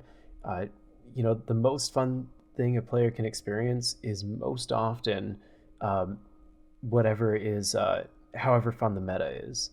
Yeah. So, if, players talk about prayer flicking all the time, of course, and I've never really, I don't mind it existing, I suppose. I really don't. But it's never something that I've been super interested in engaging with. But yeah, for a lot of people, if they can't prayer flick, they are not doing the meta. But because prayer flicking is bad, then therefore the activity they are doing is bad. Even though they could enjoy it if they weren't prayer flicking. It's kind of this this irony of game design where often the most fun, you're restricted to how much fun something can be by whatever is meta. Whatever is actually whatever actually works. Sure, like players can inflict upon themselves like an unenjoyable experience purely to sort of fit in with what they perceive to be like the right thing to be doing, like that meta state of mind and content output there, which is really weird when you actually take certain steps back and look at it all. It's like, what you like, how to have fun, but you're actively choosing not to. That you're having a worse experience because you think you have to, and I don't know, that's kind of in many ways RuneScape in a nutshell, isn't it? In the weird status of like progression-centric gameplay that we have, and how everything in this game is about setting a goal and then getting to that goal as effectively as you can, just because there are so many goals you can possibly have. So people want to try and do them efficiently and with a sense of speed and brevity there. So yeah, they'll find these weird little meta-defining quirks, exploiting every loophole they can, even if it just fundamentally undermines the gameplay and even their enjoyment in the process. So yeah, that's where it's the difficult where, just like you said, players will optimize the fun out of the game. It's like, it's a tough one, but it's like the game designers. So in this context, like the old school team's job, essentially, the really challenging job to figure out, okay, can they make a skill in this scenario, like a sailing skill, not fall victim to that? Like, can they make sure the base experience that the players would want to be engaging with is also the enjoyable experience that most players can look at and say, yeah, this is really fun, actually, and I don't feel like I need to go through any weird loopholes or gimmicks to make it fun or do things that unintentionally make it not fun. So that's going to be a challenge one. But again, sadly, a lot of those things just come as a result of weird interactions with things that you can't easily predict either. So that's the downside. Yeah. Inevitably, no matter what we get, like with a new sailing skill or anything, inevitably there'll be weird quirks that come up like weeks, months, years after the fact, where players now suddenly realize new ways of doing something that they didn't realize before, and then suddenly everything is transformed. And because that's kind of one of those situations where it's just you cross each bridge as you get to it. But yeah, at least for the outset of a skill, I think that's going to need to be something that's at least strongly kept in consideration there. Like, how are players actually going to be engaging with this? And making sure that feels fun from the get-go and not through weird gimmick meta defining options that can reduce that enjoyment factor. Yeah, and it can be hard to find that boundary because, again, I'm not a big fan of tick manipulation methods myself. I've done a tiny bit. Just man, it just really didn't work for me. Yeah. And as a general rule, I don't mind them existing. I don't mind people making full use of them as they will. However, again, yeah, where do you draw the line with that? If people find some sort of niche unintended mechanic with sailing that I don't know increases your experience rates, you then have to have the conversation. Are people enjoying this? Do people like the feeling of gaming the system, or does it feel like an extra chore to do on top of what you already have to do? And probably the prime example of this, well, besides tick manipulation, is if you ever played Super Smash Bros. Melee. Yeah. There's a neat little mechanic, no, not neat, I actually quite hate it, called L canceling. Yeah. Where, yeah, if you ever do an attack in midair and you drop to the ground, normally you get a little bit of lag before you're able to act again. But you can just hit the L trigger at that exact moment, and some of that lag is gone. However, it is objectively always to be used. There's never a case where you wouldn't want to use it after making your attack.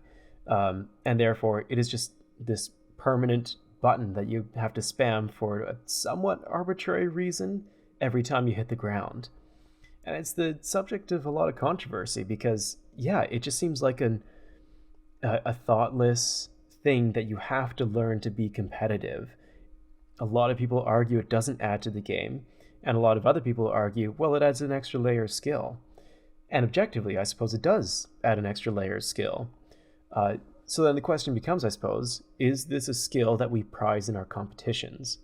Is this a skill that is adding to the enjoyment of the viewer, the enjoyment of the player? Different lines are drawn there for every single sport, whether it's a real sport or an e-sport. Rules are changing all the time for all these different events. Yeah. Based on these skills that we value in our players or in ourselves. And so, it'll become a big question because whatever sailing becomes is going to probably require some engine change. Possibly a fairly significant engine change depending on the direction they end up taking it. And so how tight a noose should we hold over what happens after that? What happens after it's released into the game? Because with those engine changes are going to come some strange quirks. And we're probably not ready to have... we probably should have the conversation of how tightly should we control the meta of this new skill, or how much should we let players feel free to game the system? Yeah. So in many ways, I think a lot of players would argue, like, allowing a skill to take on its own life, like post-launch, is a very old school thing for all the reasons we've mentioned before, right? Of just playing with the game right now in a certain set of ways that, to look from the outside in, seems very strange and unusual. But it's just kind of part and parcel now of the old school experience for a lot of people. Like a lot of that tick manipulation stuff. I mean, you kind of see it's now been baked into certain bits of game design. Like there are certain things, especially with combat. I'd say there are there are like combat achievements that have now been balanced around the idea that, yeah, players are going to be doing this, like these kinds of things. Yeah. So you need to know how to do it. So that's when something crosses a strange threshold where it's no longer just a weird optional quirk, but actually, no, you do need to engage with it in order to fully access everything now. So to an extent, I can definitely see some people making that argument of like, yeah, let's like maybe in the initial launch period of a new skill, whatever happens that really veers off track, that doesn't feel right, maybe things should be addressed. But then after the dust has settled, maybe there's going to be a point where if something strange crops up, it's just, yeah, that's like a new thing that has emerged that players can now have, right? It's like, well, emergent gameplay is often referred to in different contexts, and that's one of them, where players just find a new way of doing it. But yeah, I think, I mean, I'm just picturing now in my mind, like, what would that look like for sailing? And I'm imagining some like weird, maybe horrible, maybe hilarious scenarios of like tick manipulating a sail. So like the player can move at like a faster speed on the ocean because they've found some weird combination of, you know, doing what they'd normally do with like making some Guam Tar or something, or trying to fletch an item while a sail comes down and activates, and it creates a weird glitched out animation, and their boat just like flings into the water as a result. But anyway, I don't know. You could get all kinds of weird potential scenarios there. But yeah, I don't know. I think it's going to be one of those where it really is a case of like, I don't think we can give like a definitive answer until we get to like each one of those points, really, can we? Like, it's going to be so much up to what the wider community is sort of thinking and feeling at the time. But I think certainly at the launch of a new skill anyway, that should be going into it, the preliminary pre-production and design work, I think definitely needs to have a really strong focus on making sure all the foundation systems like make sense and feel good to interact with in like a conventional way, for lack of a better term. And yeah, the enjoyment of the content itself can come from, you know, the way the developer intended, essentially. Yeah. Yeah, no, I mean, if you had a conversation with you back before you played Skyrim, like, all right, GentleTractor, I'm a developer of Skyrim, and I'm going to ask you a simple question. Should horses be able to walk up mountains or not? I imagine your answer would have been no, that seems ridiculous. But at the same time, when I first opened Skyrim and I saw that big mountain, what do they call it? I can't remember now, but I know what you mean, yeah. Yeah. The giant mountain right in front of you, you know, that's tempting you to climb it.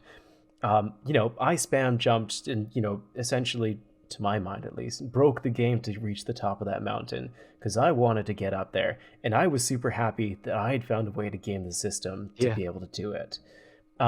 Did the developers know that you could do that? I would say absolutely yes. I feel like there's no way they could have been blind to the fact that you just keep spamming jumping and you happen to keep going up at the same time.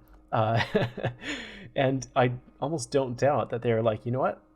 Let's just let it happen. Let's just see what happens if players do it.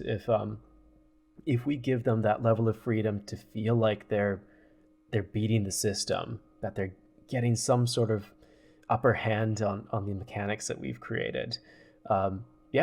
If they want to climb that mountain, let them climb that mountain. And it's just one of those interesting conversations that we'll eventually be running into, and that we have actually kind of recently run into with the ruinous powers and the whole conversation about should this be tick flickable. I don't think Jagex has properly answered their stance on that, because I think in the beta you can, but the original pitch was that you couldn't. Yeah. So again, it comes back to that question: is tick flicking something that a skill that we are to prize?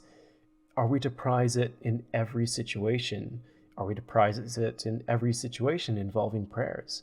And there's just a lot of ways that conversation has gone. And I think it's just extremely fascinating to follow. Yeah, no, definitely. It's like the prayers in general, it highlights as a bit of a sliding scale as well of severity, because obviously the difference between flicking, like consistently tick manipulating and flicking your prayers, is quite literally the difference between, do I consume any kind of thing at all or not? And that's like a pretty huge deal.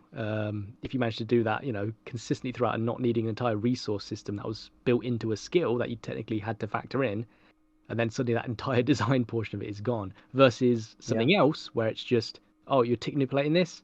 Yeah, you're just getting like 20% more XP per hour now. It's like, oh, okay. I mean, that's a nice little sizable bump there, but I mean, the skill is still the skill and it's still functioning in the same ways. So, maybe that's okay. People putting a lot more effort to get some more output. So I think there's like a bit of a, you know, as I say, there's like a severity scale there of like I think different kinds of, you know, unintended mechanics can be perceived differently there based on how drastically, in theory, it can alter the intended sort of output. Again, that's not to say like still don't personally classify prayer flicking or anything as bad. I think it is just part of the game at this point. You know, sometimes I definitely do it when I feel like I can be bothered, and sometimes I just don't. Sometimes it's nice to just whack on full proselyte set and chug some prayer potions, and that's fine too, right? I think that's okay. But obviously it does become a bit of a weird one when things like that have to then be factored into the balancing, and I think that's how the whole ruinous powers in the new prayer book is gonna maybe struggle still to figure out what that right sweet spot is. And I know there are already people complaining about like the initial drafts of like drain rates and stuff with prayer on that one if you were just camping the prayers. So I don't know, that's going to be a whole situation that they're going to have to deal with probably head on. But yeah, in terms of like a new skill, how that relates there, I think there's potentially quite a big difference in terms of like those sorts of unintended consequences and side effects of certain things functioning, which maybe weren't 100% intended, but are kind of okay to leave in because it just augments an experience or a reward output by a small amount, versus something that fundamentally alters like a key mechanic or resource that was meant to be used or not used. And I think, yeah, Yeah. those ones are where it's a bit more interesting to look at. And maybe you'd want to step in early in certain circumstances for like a new piece of content. Yeah, and usually, sometimes the dividing line between a bug and an accepted unintended feature is just how powerful it is, Yeah. right? If you introduce a new, quote unquote bug into Tombs of a Masket that significantly increases the kill time, and therefore impacts the economy and impacts the rate of how you progress with skills or progress through different tiers of gear, then usually get a bit of an uproar, bit of an outrage from the players, and then therefore it is now a bug. Yeah. But if it's a lot smaller, if you're using a little red X method to I don't know, go get through it 5% faster, and that usually gets to fly. That's you using the system well. That's not a bug. Yeah. Yeah. It's an interesting conversation overall, and it's going to be fascinating to see how Jagex handles it when it comes to sailing. Because I guess, yeah, just to go back a little bit, still we don't know exactly what this navigation system is going to look like. Yeah, there's a lot of different ideas going around. I think, I don't know, what do you see as perhaps most practical to come out of these conversations in terms of how Yeah. the navigation system works? Um, yeah, it's tough to say because as we sort of mentioned, it's like there are so many different expectations, even still now that we're like quite close to all of these things being refined and fleshed out, and there's still a lot of uncertainty and different opposing thoughts and feelings there. I think in terms of like a practical, like the reality of how I kind of see it, I think with sailing, like, okay, what's the most likely way forward through this? What's probably going to emerge as the closest consensus and how this is going to have to function? I think my gut says, okay, with navigation and ships, we're probably going to need to kick off with like a very simple, intuitive, and recognizably familiar like feel, which is most likely just going to be, okay, you're clicking and moving with your mouse, and as a result of that, you probably just are your ship, right? And that's Yeah. the conversation that we've had before about. Well, it immediately gets into a weird state when you try to consider what that actually looks and feels like. The two sort of options there of essentially swapping the player character out for a ship. Maybe you still see your player character on the ship, but you're kind of more controlling the ship itself just through direct point and click interactions. Click on the ocean, your ship Yeah. sails there. Versus you've got your character and you're clicking on bits of the ship, steering wheels, sails, cannons, anchors, whatnot, and you're moving around like a set of tiles that your ship is made up of, but your ship is also moving around on the ocean tiles underneath. I think that's the one thing that Mm-hmm. even we've had conversations on. I've seen lots of other people where it kind of starts to break your brain a little bit when you know old school works in a certain way, or at least has done for so many years, trying to like comprehend the idea of multiple game tiles kind of sitting on top of one another. And Yeah. see, that's the kind of thing where in the current system almost certainly is not possible. But again, with a new skill coming along and having the promise of quite substantial engine work and different features, and even in like the Q&As and the big segments have talked about sailing on, they've said essentially like nothing is completely off the table at this stage, and all the ideas that Yeah. presented to their engine team, the engine team has turned around and said, yeah, that sounds broadly doable. Obviously, time frame and scale, how long it would take to work on that is a big factor. And if something, were to come up and it's like, oh yeah, we could do that, but it will take 2 years to like update the engine to make it work. Maybe that drops in viability, right? Like it might not be a suitable option to consider. But in principle, obviously a lot of things could potentially be done now. But yeah, I think it's still just trying to consider that from like a long-term player standpoint of just knowing how the game works. And there's just so many oddities and quirks that would come up with that. Thinking of, okay, I'm my character, I'm moving on a ship, but then my ship is moving on the ocean. And then all the big issues of what happens when another player comes along and their ship, they got like tiles that can intersect with my ship's tiles.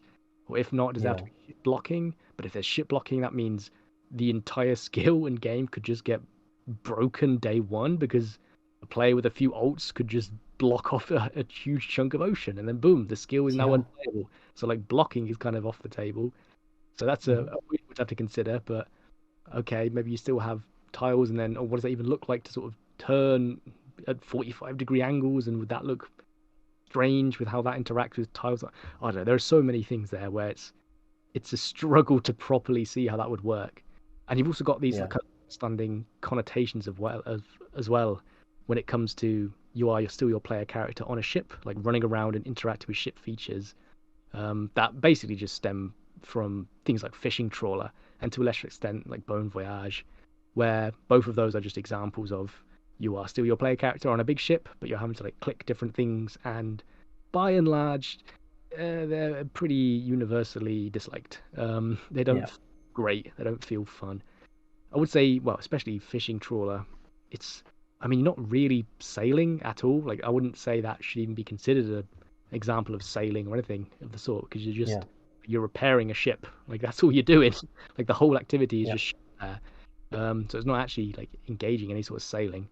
Bon Voyage a bit different, I guess, but man, that interface that they've got is not, in my opinion, an intuitive one at all. Like just looking at as they move in real time and trying to figure out what is doing what. Yeah, that's not a good example to me of intuitive, streamlined control systems at all.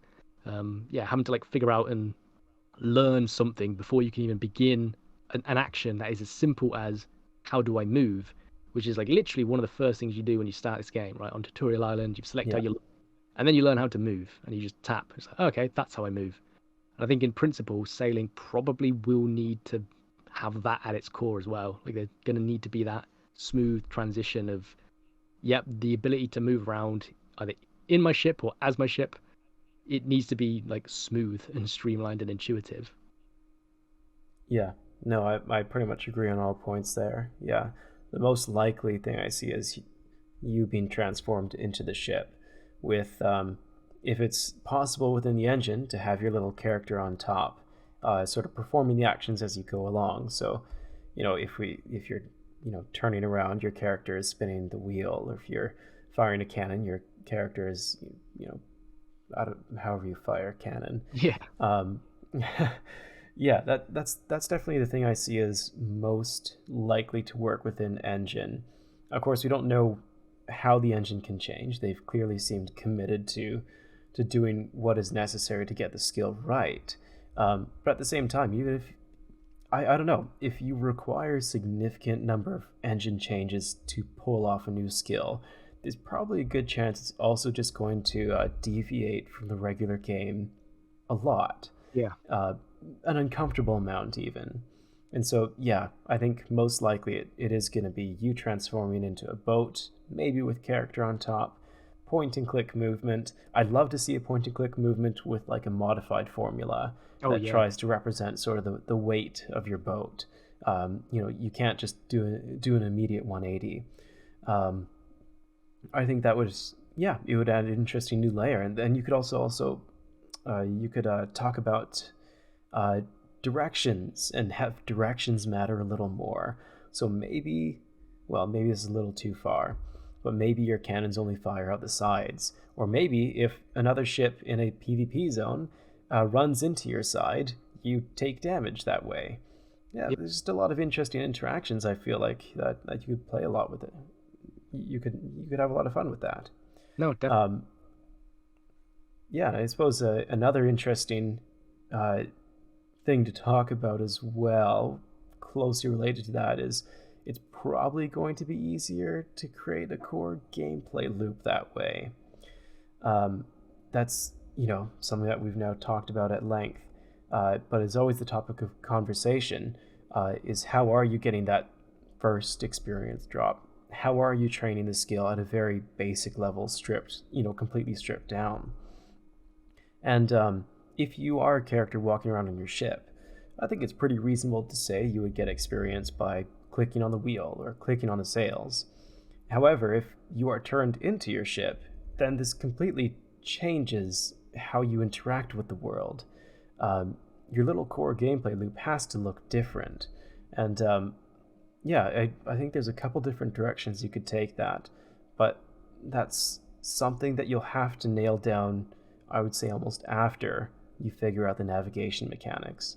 That's something that I know we've talked briefly about before, is just the way that they're going about these first couple of discussion stages, where they're asking players to think about the core mechanics first, and before talking about the navigation. Let me just pull up this chart here that they gave us. Yeah, I do think that's in hindsight it could be problematic. I guess it kind of depends, because obviously, I mean, I would say like the core system of sailing is the act of sailing. I'm not even sure what else you would consider to be a core system of it, but I guess there was perhaps some internal difference of opinions there by the old school team, where it makes sense, I guess, when players have just for the longest time been saying, how am I going to get XP? How am I training the skill? So it's like, okay, let's just straight off the bat, a core gameplay loop. Like, let's figure out a piece of content that is like sailing content, and this is how you get sailing XP from it. But doing it that way is maybe gonna open up to some oddities or quirks, because it is in theory possible that we might end up somewhere that, you know, some certain popular ideas come to the top, that players are having to like run off the assumption that ships are going to work a certain way in order for that gameplay loop to actually make the most sense and work, like as a piece of content, right? Like if you're doing something, you know, I mean, anything just from like navigating from point A to point B, if there's some sort of, but I mean, heck, let's just say, I think pretty much everyone on some level would expect some form of naval combat. Like, I'm at sea, I have a ship, and there are sea monsters or pirates. Like, I think that's going to be an absolute universal expectation. Now, how that manifests itself could be wildly different, absolutely insanely different. And that's where we could get into problems, where if some players are like, oh yeah, I'd like naval combat, like interacting with my ship and doing things to get, you know, fighting things at sea to be like a way of getting sailing XP. It's like, cool, okay. And then it comes to the navigation, and yes, you run the risk of that breaking down a bit if someone's like, oh no, I was assuming I was going to be like pointing, clicking, and like clicking on the enemy, do now, and then my ship will just sail over to it and then fire off a cannon. And someone else will be like, no, we have to like path alongside it and then press some like interface buttons, and then, you know, tell a crew member to fire off a cannon while you're doing something else. It's like, oh, that sounds entirely different from what I was expecting. So depending on the level of depth and detail, like the old school team and the player base kind of collectively get into on this first stage of talking about core systems and core gameplay loops, with actual pieces of like training methods for sailing and content, that could heavily dictate how well the follow-up conversations go with the actual navigation mechanics, because that really alienates some people if they feel really enthused about one type of content and gameplay loop, but then the way you actually interact with it turns out quite differently because the navigation system hadn't been pinned down at that point. But yeah, I don't know, it's that's going to be a bit of a, it's going to be interesting, at least seeing how that goes. It could be problematic, hopefully it won't be, but yeah, there'll be some challenges there. Yeah, no, absolutely. And also, I see they also have a conversation about map/sea scale, which I know they've talked about in some of their streams and other videos, like this discussion about how big is your ship, how big is the sea. I think the assumption they've pushed is that you aren't instanced, you are sailing alongside your regular shores. The thing that keeps getting brought up is you say hi to people at Catherby, which I want to say I think is, well, it may be derived from our video. It was very explicitly mentioned saying hello to fishermen at Catherby. So, well, yeah, I think we could maybe that was inspired. A tiny inspiration there. Yeah. Okay. We'll take credit for that. Yeah, why not? I'm sure it's fine. But yeah, just the conversation around sea scale, just the term there really piques my curiosity, because I know a lot of people have been talking about, like, okay, well, it sounds kind of silly to be sailing this 10 by 30 ship around our regular waters. Like that would look really ridiculous, Oh yeah. and it absolutely would. I think I think the scale of ship that you can get away with that is both like to scale, like you're not scaling down a massive ship into a single square. Um, Yeah. just comparing to real life boats, your real life boats would be about 1 by 5 at the smallest. I'm thinking like a cat boat, which is something I've sailed before actually. It's just a Yeah. 1 or 2 man boat, and had quite a bit of fun doing it as well. Not super experienced and probably completely forgotten everything I learned back then. But yeah, it was a lot of fun to just sail with that little thing. Um, and yeah, I could see boats getting up to maybe like 3 by 7 while still looking like not cluttering the world too much. Hmm. Maybe 3 by 7 depends on how much that model occupies of those 3 by 7 tiles, I suppose.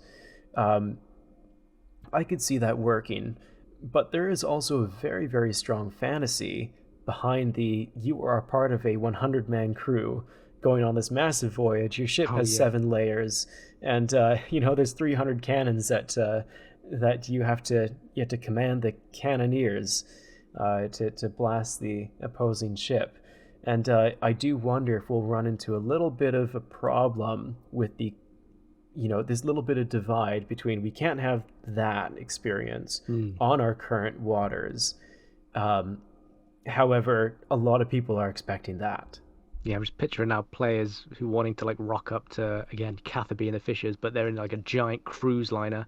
They've just got their own, built-in pool on the back of the ship and all sorts of stuff. Just people lounging about. But yeah, no, Dragging us. that's exactly. It's like yeah, it'd be a bit ridiculous. And in many places around certain parts of the game world, like there's when it comes to map and sea scale, if we're talking about utilizing the actual map as it currently stands, then there obviously are some big issues and hurdles that have to be overcome. And the main one really is, I guess it's kind of like a giant bay between Asgarnia to the east and Kandarin to the west, isn't it? Where you've sort of got Entrana at the very top, and directly underneath that it's Crandor, and then it's Karamja and Tutorial Island just off to the east, and then like down at the bottom it's Apatoll, the very southernmost bit. And it's that cluster of islands that when you look around the coastal edges of them, it's like, yeah, things get a bit dicey here because we're dealing with maybe 5 to 10 game tiles worth of space between features, and that would just start to look. I mean, players have put it out that would look and probably feel a bit odd, putting it lightly, if you have even just a slightly larger sized ship. Even just going beyond to like what you're saying, like a 3 tile by a few more 5 to 7 tiles maybe, in length. It would feel odd maybe being able to just kind of like start at one port and then like click a few tiles away and then just dump. There you are. You're now there. Like you can already see the next land, and your ship hasn't even really felt like it's moved actually, because it's so big compared to the tiny gap. So that is one thing that is going to be, I think, a problem point where, again, I guess the whole discussion with navigation that's going to presumably be bundled into that will be like the ship size itself, and then because that does massively inform the sea scale of the map. I guess there's like a few different ways you can look at that then in terms of, well, what are the options available to us then? I don't even know if they'd even discuss this as an option. I was going to say, sorry if you had anything you wanted to add there. Go for it. No, I was just going to jump into like different things. I think one thing that I'm going to assume is probably off the table. I don't know if they've actually confirmed this or not, or maybe I'm just like projecting here, but I'm going to assume it's probably unlikely that we'd see like actual large scale movement of existing land masses. Like let's say taking all of Karamja and just like dumping it 5 game tiles south, and then moving everything else of work. Yeah, I imagine that would be a big undertaking, and that's a ton of old content you've got to like kind of re-plug in and recheck all the coordinates of and make sure everything functions still. And yeah, it would be a big set change. And obviously it wouldn't just be like one landmass, because you would have to do all of those islands I just mentioned starting from like top to bottom, right? Like Apatoll to get shoved down in order to allow Karamja to get shoved down, which would allow Tutorial Island, then that allows Crandor to move, and then that allows Entrance to come down. So that's a lot of stuff to try and like figure out, because realistically everywhere else in the game world in terms of island spacing I think is actually pretty reasonable. Like you look at the Fremennik province, things are about a map square away from each other, and that's like I'd say that's a really nice distance for whatever scale of ship or anything you wanted to go with. That's like a nice amount of wiggle room to play around with. And same for Fossil Island is quite nicely far away from like the mainland, and so are the pirate isles of Mostly Harmless and everywhere. So obviously Zaya is a friggin' half a planet away. So that, weirdly enough, that strange decision to plonk Zaya in the middle of nowhere, off in the corner of the map, ironically enough, may have played out well in the long run. Like, it's actually Yeah, I given us guess a cool so. bit of ocean to play around with. And hey, I've even chucked out some fun little map designs of what a Western Sea might look like if you were to just use the base map. Yeah, to just sort of populate it with Yeah. different things there. But that's going to be a challenge, whether how they would overcome that, because if that's out of the question, which it probably is, moving Yeah. things, then yeah, you're going to have to get a bit more creative in terms of what are the size of ships you're using, or yeah, do you do some weird funky things where you take people away from certain areas of the ocean so you're actually no longer in the actual base map itself, and the trade-offs of that. um yeah, there's a lot of things to have to consider there. Yeah, because I know people will talk about like yeah, almost like a maybe like a group instance, which is just the game world but scaled up a ton, Yeah, which is something I find interesting, but I don't think would appeal to me too much. I feel like that would feel like it's too deep in minigame territory for me. yeah. Um, yeah, just kind of being taken out of the regular world into a different world that it suddenly acknowledges scale theory a little too Mm. much, almost almost like a fourth wall break in a sense. Um, yeah, I think that would break something for me. But Yeah. yeah, then again, like I don't think there's no way I could see big ships working in our current map. I feel like even if you distanced everything properly, just the amount of extra clutter from every player possibly having one of these ships, Yeah. um, it would just, yeah, it's kind of the summoning problem where now suddenly there's these massive objects moving around the world everywhere Oh you yeah. go. uh, just doesn't quite, yeah, it just doesn't quite fit in as well, I suppose. It adds so much extra clutter, so much extra distractions to the world. Yeah, there's definitely going to be um, some pros and cons, I think, either way you do it. If I try to be critical of like both approaches, like let's say, like, let's pull up that example of, okay, you do decide to make it so this ocean is like a weird instance, well, not instanced, separate thing. So as soon as you like leave a port, perhaps, then it's like, boom, you're invisibly whisked away, and everything is scaled up. That obviously does give you, like, as the old school team, a ton of flexibility, because now you can just sort of, well, you essentially, what that means is they'd be starting with a blank canvas, right? Like there is no existing yeah. land masses anymore, because they would just be creating effectively just a new map from scratch, and then they could just place down the edges of existing land masses in a significantly scaled up way. But things you might not actually, I don't know, it'd be weird regardless of how it actually pans out. Like, what would that actually Hmm. look like if a player gets close to these reimagined like edges of land masses that have been scaled up and rendered? I don't know. There's some strangeness there, but the point is, like, the actual content that goes on the ocean there does become a lot more flexible technically, and that would just, For it sure. would definitely give them more options of like ship sizes and different ocean-based interactions without any of the hang-ups or considerations of having to navigate around existing map stuff. So that definitely has a big pro there. But I think that equally big con, like I just mentioned, part of it being, there would be, I think, definitely weird sensations that would come about like sailing along, getting close to a coastline that's been scaled up, and then at what point does it transition back to being scaled down again? Is it like, Hmm. what is there, like an automatic cut-off point where you're like invisibly teleported once you cross a certain water threshold? That means there has to be like a weird little loading screen that you then boom, but then are you still a big ship, or what? I don't know. There's weird things to consider there, and just the act of, Yeah. as you say, like, I think it would feel a bit, maybe minigame-ish is again just another generic term to use. That's very nondescript. That kind of, you know, encapsulates some of that feeling there. But equally, the alternative then is, all right, the base C map, the base map we've got right now, and just utilizing the C we've got.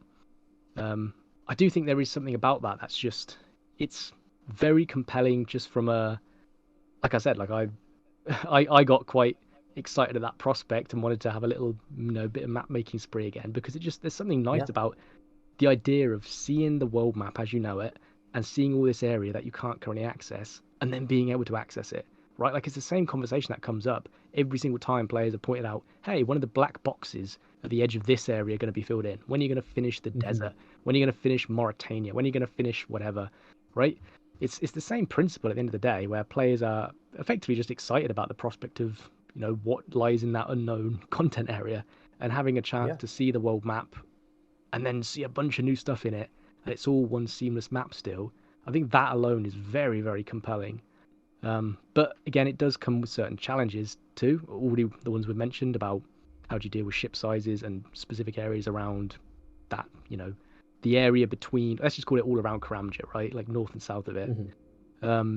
Maybe one solution to that is you have sort of sea zones, essentially, where different zones within the sea of Gielinor can only allow certain vessel sizes. So maybe we'll just say that entire area from that whole place from north up at Entrana down to like as soon as you get to Ape Atoll, you can only use small ships that are like 1 to 2 game tiles. But then if you're out in open waters and you're in an external port somewhere else, you can use one of your bigger ships out there. So maybe that's a way of getting around it. Maybe players would be on board with that. I don't know. Yeah, that's interesting. But like I guess one other thing to consider about the use of the existing map, which I'll put as a bit of a negative, a downside actually, is if we are using that, I guess we'd have to be conscious just long term about what kind of effect and impact that has on like future content updates and what that means. So, for example, if you were to sort of populate the seas suddenly right up to the coast of current landmasses, does that subtly, prevent us from ever expanding out like an existing landmass or adding a bit of new content somewhere? If suddenly it's now been filled with sailing content in the ocean, I think that's something to have to, just sort of keep in the back of your mind, I think, isn't it? Right? Because we've had, like I mentioned, those places that originally weren't finished when Old School launched and have slowly been fleshed out. If we suddenly just added stuff all around every single landmass all at once, well then, there's no room left to expand anymore, is there? We've had new islands added, right? Like Fossil Island is like a big new, boom, plonked on the map, big new area. And so with the sailing skill coming out, I think that's something that if it used the base sea map, we would have to think a little bit carefully on what the long-term effect that would have would be. And if we go too far all at once and try to hypothetically populate an entire sea. I think that's actually been one of the questions they asked in the recent survey that went out that we haven't really mentioned just yet.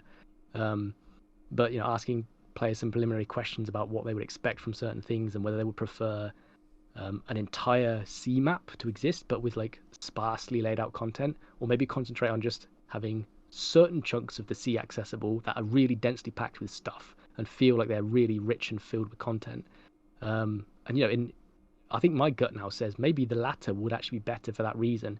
If you're not trying to instantly populate everywhere, not only does it hopefully keep the places you do populate, more filled with enjoyable stuff from the ground up, but then also you're kind of leaving yourself some wiggle room for the future as well if you want to add certain things at different points in time. But yeah, that would have to be something that they consider carefully as well. If we've suddenly utilized all the C map as content, because at the minute the C map is technically like that is the blank canvas at the moment, right? That we can just end into. And if it no longer becomes a blank canvas but becomes a part of the picture, then that changes how effectively you can sort of add different things going forward. Yeah, I would definitely lean on the latter as well. I think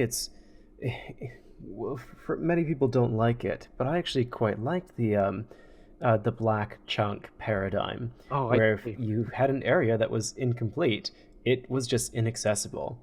Because to me, that represented that anything could be put there, and we will only be able to enter it once we have something good to put there. Yeah. Whereas there's this, people sought out those black chunks with a vengeance. They truly hated them and just wanted them filled with absolutely anything.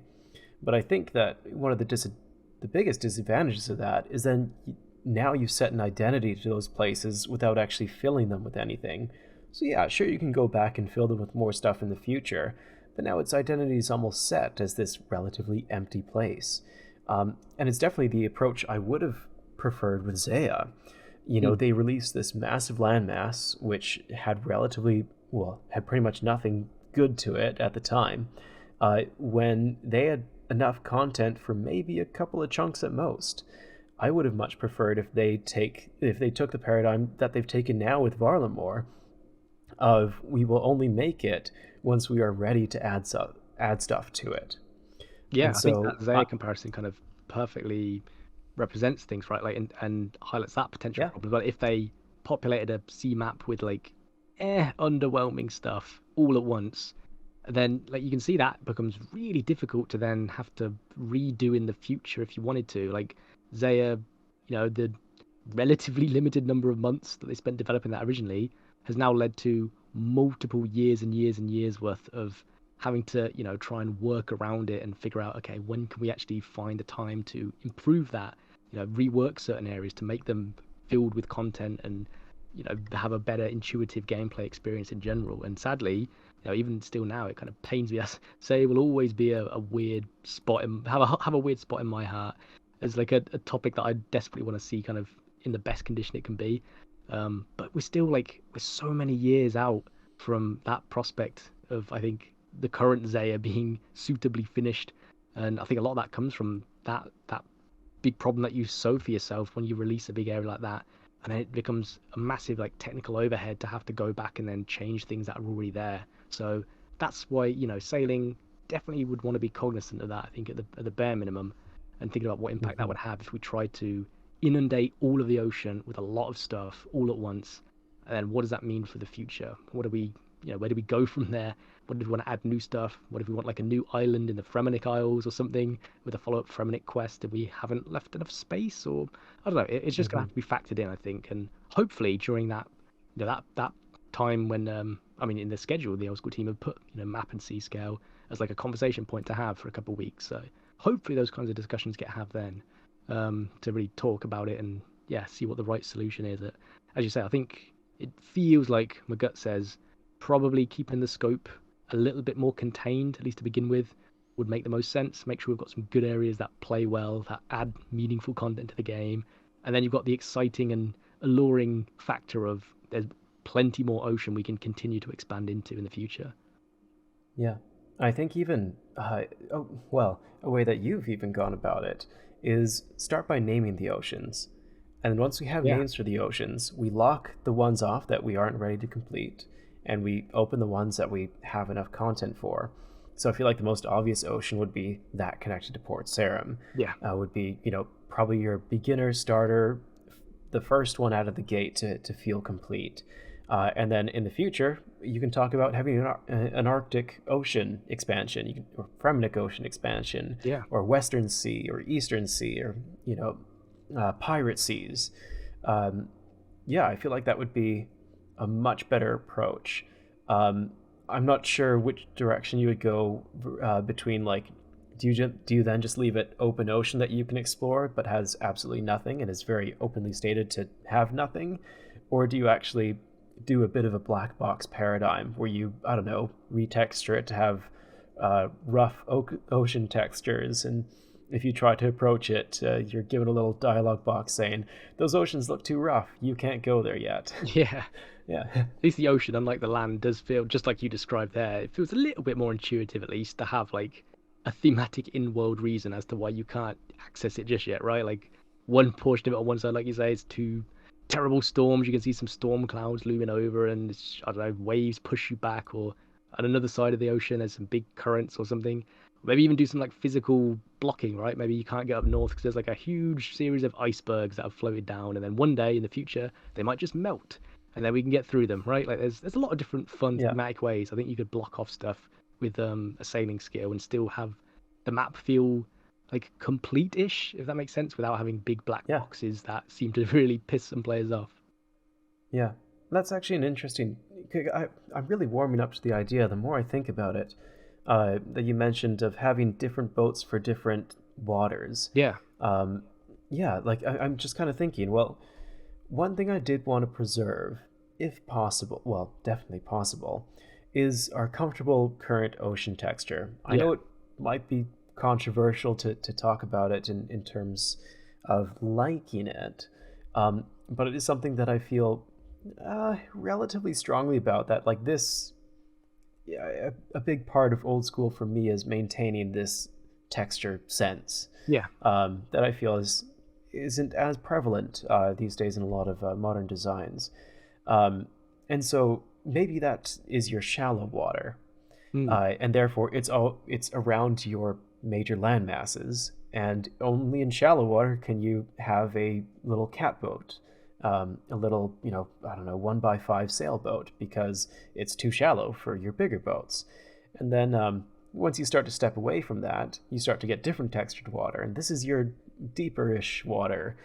You can sail your little bit larger boat. Yeah. And once you get out, way off from landmass, then you get your, open ocean with the different texture or whatever else they do there, where you sail your massive ships, because that's the only place that's deep enough for them to sail. I think it's just, yeah, I don't know. The more I think about that, the more I warm up to that idea, sort of the multiple dimensions that it would work in fulfilling multiple fantasies of boat sizes, and as well as trying to maintain a bit of that old school sense with texture and art, while also having some different textures to vary up the ocean. Because I really don't want to sail an ocean that is that is the current texture all the way across, no variation whatsoever.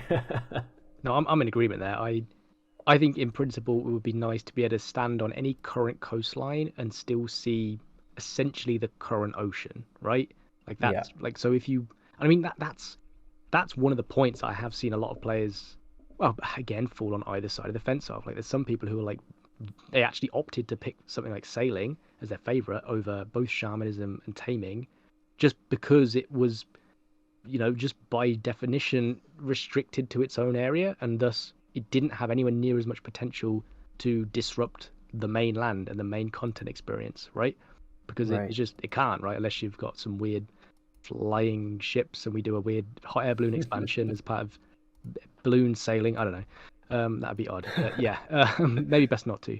So yeah, I know that's sort of like some people actually really like the idea of sailing. It almost feels like the safer bet in many ways, because you can restrict lots of there. But like I said, double-edged sword, because some people fall on the other side of it and say, well, that makes sailing way too shut off and restricted from the rest of the game world, which, I understand why that sentiment would exist, definitely. But I don't know if I fully agree with that either. When you actually look at how current skills are structured too, and in terms of like, okay, how integrated are current skills? And you look at a few different ones, and I think some of them you can argue, well, actually, some of these skills we have in game currently take place in hyper-specific places and not very many places. Like, you can't just go around and train rune crafting just anywhere in the world. No. Like, you have to go to a rune altar, and there's like barely a dozen or so of them, right? And that's it. That's the entire presence of the rune crafting skill in the game is just these dozen or so designated locations. I mean, even a more iconic skill, like a smithing type thing, you can only do smithing if you go to a furnace or an anvil. So even that has like a specific set of locations in the world that you can go and do it at. So I don't know, maybe I'm just a bit, let my pro sailing biases come out a bit, but I feel like just at a bare minimum, the fact that sailing would both in many ways begin and end at ports, so there would still be like mainland sailing content by the nature of having to go to a port initially, and we have so many ports all around the game world. Like, that alone would about put it on par with like a rune crafting tier skill in terms of its game world integration, right? So then you factor in, and you also have the entire ocean, whenever that ends up manifesting. Like, it's like, okay, percentage wise sailing would actually encompass a huge amount of the game. So yeah, but to sort of circle back to where you began there, like I agree. There's like I think sailing is actually quite good in that regard, to have a bit of a a separation from old and new, and keeping some of that old intact. So like those ocean tiles and the way they look currently with the textures, I too would quite like to see that remain in place, at least around the little coastal regions where you can currently access and see. Yeah, and I do think, just to quickly go back on your mention of integrating with other skills and integrating with the world, I do think a lot of skill interactions occur through rewards, right? And something I've come down rather hard on in more recent years as a separation between mini games and skills is that mini games very often use these arbitrary reward mechanisms. Like, shops are a very common feature in mini games, and versus skills, they use what I like to call functions, which is like the direct logical following of a certain action. Yeah. So again, example I use, if you make a fire using fire making, the function of that skill is creating a fire that produces heat. And therefore the reward from that would logically be heating whatever, whether it's, cooking fish or whatever else you do on a fire. Versus a mini game, very often we'll use arbitrary tokens to try and reward you, which you can then use these tokens to get items from a shop that aren't really connected to what you were initially doing all that directly.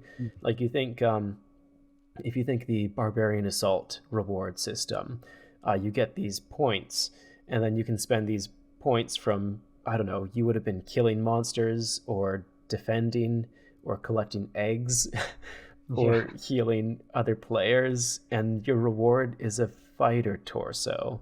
It's like, yeah, there are logical steps between them. You do a service for these barbarians. The barbarians reward you with, I don't know, some ethereal point. And therefore, once you get enough favor from these barbarians, you are rewarded with one of their pieces of equipment, right? There is a logical connection, but it's not a direct function of what you've done. A direct function of collecting is getting an egg to do whatever you do with an egg, whether it's eat it or put it into a can for whatever reason you do that. And so that's something I also like to harp on about the difference between a skill and a minigame. Of course, with sailing, that opens up a big open question of, okay, what is the function of sailing? And now the first thing to do when you open that conversation is you go to your real life references. So sailing is used for transportation of self. It's used for transportation of other people, transportation of goods. Also used for to access locations that are inaccessible by land. So in other words, something like getting out to sea to do fishing, to do hunting, to dredge the bottom of the ocean for minerals, to go diving. These are all functions of sailing, but I think one of the challenges that has become very clear is finding something that A, has a mechanical niche that is unique to sailing, and B, mechanics that are relatively simple to follow along. They have that direct connection, like make fire, produce heat. Whereas sailing is, by nature, I feel like it's a little more, it's slightly harder to pinpoint. Sailing provides transportation, which is, I guess that's direct enough. But then you have to find some sort of mechanical integration for that in a world where we have all these teleports and all these other means of getting around that we've built up over the past 20 years. Yeah. So where does sailing carve a niche there that is a function that is logical and mechanically integrated, has its mechanical niche? Yeah, no, absolutely. I think that's one of the other big points that a lot of players have kept coming back to as well, isn't it? Where the whole transport aspect of it, and that is like the logical purpose in many ways of sailing, but just like you described, it like transport and access to places quickly is already well and truly covered in terms of like gameplay reward space. So that doesn't really need covering again with a unique skill to do what we already have with teleports and whatnot. So I think transport can definitely be a part of it, and it just makes sense to still have that present within the skill. But I think it is going to have to focus more on the act of like, okay, like what are you transporting and why are you transporting it, or how are you transporting it, right? So I think the old school team themselves have kind of said where, the general nature of considering not, sailing not as a form of fast travel necessarily, but just a way of traveling across something that you previously couldn't, which is namely the ocean, which is currently inaccessible, and giving logical reasons as to why that is and how you'd go about doing that. So yeah, that might still need like a bit more, I think, diving into heavily to reinforce for certain players who are not sold on it. This idea of just, why do I need to sail somewhere when I can just teleport somewhere? Like we already have charter ships as well, so why can't that just take me to the island? And there's going to be need to be a really good grounded reason and justification for all of that, I think. Yeah. And it also goes back to the conversation I think you had opened a bit earlier is, you know, what is sailing fundamentally? How should we be training it? Is sailing about island hopping, or is it about using your sail? Is it about being on the water? Because you can think of any reward mechanism you'd like if all sailing is just island hopping, which is something I really don't want it to be. I do think having new islands is, fundamental to the to making a skill feel well ingrained. However, I don't think it's fundamental to the identity of the skill. I think the identity of the skill should be sailing. Yeah. But then again, that shapes how you create your reward systems. If once you reach that island you stop sailing, then there's an argument, a very strong argument to be made, that the rewards you access on that island aren't really sailing rewards. Yeah. I think the argument can go a little bit both ways, whereas if you can only access the island through sailing, then yeah, the island is a sailing reward. But once you're off your boat, then you're no longer sailing. So it's an interesting conversation. I'm generally of the opinion that I guess a sailing skill should be able to stand on its own without touching islands whatsoever. But that new islands are going to be something that we want with our release, and they're going to, and we'll want them to present something new, present some sort of new content or some new rewards, but that our skills shouldn't primarily depend on that. No, yeah, absolutely, I agree. Yeah, and so then the conversation becomes, okay, so if you're stuck to just the water, what are these rewards then? Yeah. Again, I think there are a lot of different ideas, whether it's access to places you couldn't have before, but on water. Again, I talked about being able to fish offshore. Surely that's that opens up a fairly significant amount of reward space for both the sailing and fishing skills. Farming, hunting. There's a lot of different directions you could take it with integrating other skills, but you also maybe probably want to have a reward mechanism isolated from other skills. And so what does that look like? What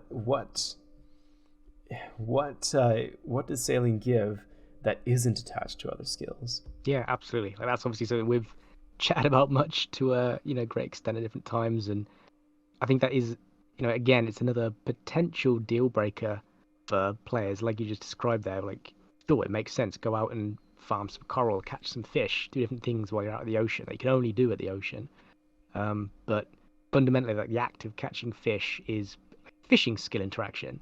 Sure, your sailing skill is the vessel, literally, to get there and do it, but you're still engaging in active fishing primarily, and sailing as a secondary consideration there. So I think it definitely would benefit sailing to have some sort of primary interaction, something you do that can, sit at the heart of a sailing skill to only come from an act of sailing. And I mean, we've checked out different ideas and things. For example, one possible direction could be looking at, well, I've seen a lot of players over the years suggest things like going to different shipwrecks around the game world and perhaps seeing what you can salvage from, a shipwreck that's lost all of its goods over the years and crashed at sea or whatever. Do it, it's met its fate. And maybe you can kind of like salvage stuff from that. And I don't know, we had a bit of a conversation about maybe you could expand that system out. What if salvageable materials and different bits of, whether it's broken up ships or whatever else whatever else might have made its way out at sea, could kind of be gathered and collected up while you're out sailing. So maybe it's, we can come up with some sort of unique, almost gathering skill-esque resource that's unique to sailing, that doesn't step over the boundary of doing what other gathering skills are already doing, right? So it's important to not have something come exclusively from sailing that's like a fish or a creature, because that should involve fishing and hunting. And same goes for whether you're like dealing with some sort of vegetation, which should probably involve farming or woodcutting, particularly. And then even stuff that involves mineral acquisition and different things that come from rocks and crystals, because that's all kind of mining's ballpark there. So maybe you can find something else that sort of, has a bit of a gathering like feel to it that you can gather up while on the ocean, and it's specific to sailing. And maybe it could be something like that, this idea of gathering up a unique resource that's just different types of salvage materials that you can, might be just floating in the water as you're going along, and you can just sail over them and pick them up and then store them in your boat's storage area. And then once you've got a nice full storage, you can sail back to port and drop off everything in your bank and carry on again. And then, maybe you find out new uses for different salvage materials, right? Like salvage a bit of sailcloth from a shipwreck, and you can now use that to upgrade a certain kind of boat to improve its sail quality, or that does to improve your ship status. Or maybe there are other things that are kind of more external focus rewards. So maybe you do find some ancient bits of I don't know, some sort of salvage cannon, and maybe this is too, ballsy to suggest, but some sort of like cannon-based upgrade. You could actually like salvage it and use your smithing skill to improve your dwarven multi-cannon or something crazy like that, right? Like if players wanted an actual really impactful reward from a new skill, which I think probably a lot of players will, then we might have to start, looking into areas like that. And I think some sort of system where you're finding like logical and intuitive things out at sea that only make sense to be found out at sea could really work and help to fill that gap. So whether or not players agree with that, I don't know. It's going to be interesting, because I do think we will struggle if we just focus like completely, with blinders up, and look at just new islands as the only source of new reward content. Because I think that's going to be one of the many stumbling blocks, just like if the skill feels too much like a mini game, or it doesn't have that core identity to it, or if some people just feels like it's presented like a joke or a meme, which hopefully it doesn't at this stage. But the reward angle of it, if it just does end up being go to this new island, get off your boat, or go and do an existing skill at sea, I think it's gonna struggle. So I don't know, maybe a system like that where you're finding a unique resource, you're salvaging different materials that don't necessarily fall into any of the current skills we've got, and then you can use that to make new things out of, could be like an interesting approach. Yeah, no, and I do really like the idea in general, and it's something that could span multiple different activities. It doesn't just have to be its own little system. Absolutely, You could be rewarded from different activities with different types of salvage, I suppose. So I think it's a really thoughtful approach to trying to carve a reward niche out of a skill that we've been struggling to do so far. I think that what it probably reminds me the most of is some sort of mix between. You've probably heard ideas of foraging skill. Oh yeah, that one's gone around for some time. Yeah, where you're going out and you're just foraging, you're just gathering stuff. Really basic, simple gameplay loop. I think was proposed. It kind of turned up in Shamanism in a way. Oh yeah, no, it very much did. And you could possibly argue that foraging touches maybe on a little bit of what farming already does, but yeah, you could probably carve out a pretty reasonable niche with that idea. The other thing it reminds me of is thieving, because thieving is, in a way, a bit of a weird gathering skill. You're just gathering from other humanoids. Gathering other people's wealth for yourself. Yeah, you're just taking some permanent loans. So this whole idea of salvage kind of reminds me of some mix between those two. It is something that can't be accessed through any other means. Like sure, you could probably salvage stuff on land, but you can't salvage stuff on sea without a sailboat. Yeah. It would be a nice way just to tie all these different sort of activities together under one nice, neat reward mechanism that spans the skill, and it's really simple to think about, really direct. If I were to talk again about functions, it's like, you get on your boat and you can pick up stuff from your boat. It's just about that simple. Yeah, there'd be a lot of flexibility that could come from, especially if it's like new, if you essentially call them like resources at that point, whatever it is, salvage or otherwise, that gives you certain options that you don't really have quite so easily with old existing gathering produce and resources and items, and the relationships they have with their current production skills and whatnot, where it's kind of like one item makes one output thing, and how it's tied to XP gain and training methods, and how that impacts the GP that they're worth, or some people value the XP, so the items that you make are valueless, and there's all sorts of considerations there. But that's kind of the beauty of, not just sailing, but any new skill where you're dealing with more of a a blank canvas and a fresh start of how you can design certain things, and you can hopefully at least balance things much more effectively to feel more reasonable and more rewarding all at the same time. When you factor in like how many of these resources should be needed and where else do they come from, or importantly, where don't they come from, right? Like, I think that's one of the sad things about a lot of our existing skills is so much stuff just got kind of dumped into other areas. Like the big one just being like combat became the catch-all for everything. Like they can just gather from every existing skill, and the production skills don't really make anything interesting anymore because all of the really interesting stuff has to come from a big, impressive boss fight, and it's never really the job of poor old smithing to do anything anymore. So I think that's like a fun opportunity with a new skill to maybe start looking at how you could do things a bit differently and have a skill that does generate things that only come from that skill, and then it ties into some existing skills to breathe life back into them as well, so they can do something that can only be done through that skilling interaction. There's a lot of opportunities there. I think, again, sailing or otherwise, I think that's what I'd be keen to see any new skill try and do a bit more of. Yeah, that's the nice thing about working from a blank slate like a new skill, is that you can experiment in that direction. I think one of the things that that we've noticed very, very much so in the past couple of years is how chained we feel with our old gathering and production skills, and that, in order to maintain sort of the old school feel, you also have to sacrifice, I guess, a lot of the potential room for improvement. Just look at forestry. I'm hoping that forestry, it seems to be shaping up to be a pretty decent update. There's a couple things I might be slightly worried about, but overall I'm pretty excited for it. But they had to jump through so many hoops to get it to kind of respect the current identity of woodcutting, while still providing a reward mechanism, or a number of reward mechanisms, that might actually be somewhat relevant in our current game. And and they've even had to make possibly some sacrifices along the way. They might have not been necessary sacrifices, but some people are, really hesitant about changing the mechanisms of woodcutting, because woodcutting is now going to be a lot more group friendly, but also just kind of work a little bit different in general.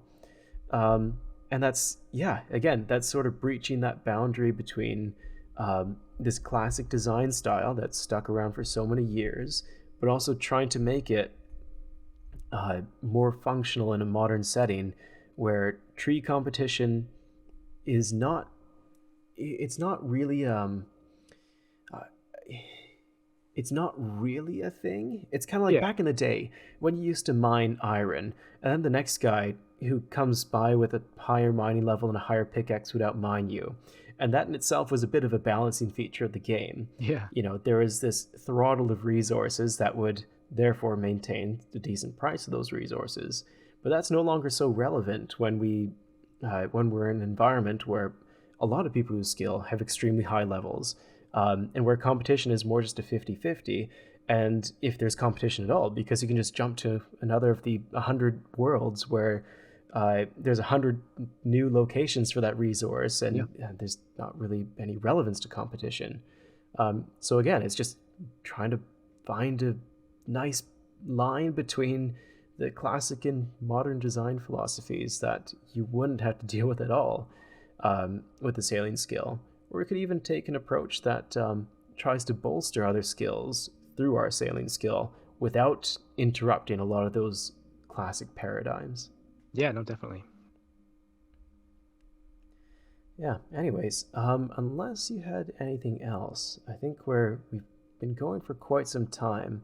I think we've covered quite a few topics, haven't we? So I think mostly good. I guess you could maybe briefly touch on like the final point. I guess it's also the last sort of area that the old school team have sort of blocked out to talk about, which we've already mentioned a bit with integration and the sailing skill, like retroactively changing stuff, kind of like you've mentioned there with looking at old content and whatnot. But there's not a huge amount to say on that, I don't think, other than talking about different things like quests and how much things should change there to account for sailing or whatnot, or what your stance is on that. I think for me personally, we've already sort of established, I mean, we've got such long-standing things like, I'll always look at some like big chompy bird hunting, where it's like, there's like one of the, I know it's kind of hated by a lot of people, but I still think in principle, when you break it down, that's probably one of the best examples of an actual act of hunting something that we've got in the entire game. but it's not a part of the hunter skill because it predates hunter, and it's Yeah. just something that everyone sort of collectively shrugs, and it's like, yeah, that's just how it is. Like, it's stuff before the construction skill released, where you're building stuff you just use crafting for, and it's a bit weird, but it's what it is. Like, that's how that works because that predates the construction skill and so many other things like that. And I think generally speaking, I don't think that's like a hugely. I really do think that's such a like a lowly consideration to the point where it almost isn't even much of a blip on my radar. Where it's like, does Dragon Slayer need changing? Eh, like I don't think so personally. Like maybe you can add like a line of text about something if you want to, talking about like why you can't use your own ship. But I don't know. For me, I guess I don't feel massively kind of put out by the idea of a sailing skill suddenly existing where one previously wasn't and having to factor in old content because that's kind of how the game has always been. Yeah, it's not something. Yeah, it's not like you. It's not at the forefront of my mind, mostly because I'm not super worried. Yeah. Now, obviously, introducing the ability to to go across water would introduce maybe some holes into some quests unless you put in the effort to fill them. Yeah. And I do feel like that is important. For example, Crandor. That's a great example. We Yeah. don't want you landing on Crandor without having being a part of Dragon Slayer, having finished Dragon Slayer. Yeah. And so, therefore you have to create some sort of line of logic to say that you can't do that. Could be as simple as, well, there's no port on Crandor, and you would need to be sailing the Lady Lumbridge, which has the navigation equip. I don't. Yeah. I'm already failing. Well, there's no port there, so you can't land there in terms of game mechanics. But also, maybe the Lady Lumbridge is a specialized ship that is built specifically for this voyage. Maybe the Lady Lumbridge originally came from Crandor, and that confers some special significance to it. Same thing for other islands. Like the pirate islands, like mostly Harmless. That one could simply be, you are not a friend of the pirates. You are not allowed to land here. That's not going to happen. Into Lunar Isle there as well. Yeah, no, exactly. I mean, most of the quests where you're introduced to a new area, you're introduced because there's a reason for you to be introduced. Yeah. You're not just wandering into those areas. Yeah, so I think there's an easy way to go about that. In terms of game mechanics and the different systems you already have set, yeah, for something like chompy bird hunting, I definitely say, like, I would really appreciate if that gave some hunter experience. Yeah. But I think there's a huge difference between adding extra rewards for integration versus adding extra requirements. Like almost retrogradedly increasing the difficulty of something in a way. Like, I would never say, okay, in order to complete the chompy quest, you now need 15 hunter. Definitely don't think that's the right way to go about it. No. And the same thing would go for your Fossil Island voyage in terms of sailing, or what are some of the other ones? Maybe like the Lunar Isle voyage as well. Yeah. Yeah, those. Yeah, I would be fine if you had 5K sailing experience slapped on at the end. But yeah, wouldn't add any extra requirements or anything to that. I think that would just be, a little too intrusive. Yeah, I think it also doubles back to that sort of the map design, C-scale whole conversation there, where if if you get a bit creative and thinking about how you want to map out your ocean and what features you want to have in it, I think there are definitely ways you could do it so it feels kind of environmentally fitting, if that makes sense, as to why certain things are less accessible. I could totally see Crandor just being an island which just has like a lot of jutting rocks and reefs around it, so you can't physically get there super easily. And then maybe even it is the act of completing Dragon Slayer that like breaks off a few rocks and then makes a little part of it accessible. But prior to the completion of Dragon Slayer, those rocks are in place, so you can't actually get to the land with your ship without completing it, and then afterwards you can. So it kind of like, it's like a soft locking mechanism where it's not a direct sailing interaction to unlock, but the skill itself logically, or the content itself rather, logically gives you a reason or a semi-reasonable explanation as to why you can't do something before, but then you can do it after. Same for someone like, Lunar Isle, just big, lots of stormy weather around it. We already talked about different things you could do for, sea environment design and blocking and stuff. So you can kind of refer back to that segment. But yeah, I think there are definitely ways of doing it that shouldn't make that whole topic particularly concerning in the grand scheme of things. Yeah, I know the JMods were also talking about like uh, how you want that to be presented. Like, is it okay to present it in sort of like a joking manner? Is it something Yeah. that you want to take fairly seriously? And I usually lean towards the fairly seriously Yeah. end of things. It really bothers me when a movie or when a game will sacrifice a lot of internal logic just for the sake of a joke. It's that usually bothers me quite a bit. And so yeah, I again, I don't think it's super hard to do. I think you could manage it. But yeah, it's one of the last things on my mind when I think of the sailing scale. Yeah, definitely. Yeah. Anyways, I think we'll call it there. Yeah. It's been good chatting with you again. Yeah, likewise. Yeah, to anyone here, I hope you survived all the way to the end. There's a good chance you didn't. That's okay. We're just here to have fun, have a quick little chat. We've done this before, but we figured we'd have you on board as well, because people seem to like our last one with sailing. So yeah, that's about it there. Yeah, it was good talking. I look forward to doing something more in the future then, maybe. Yeah, I could see it happening. Bye everybody. Bye.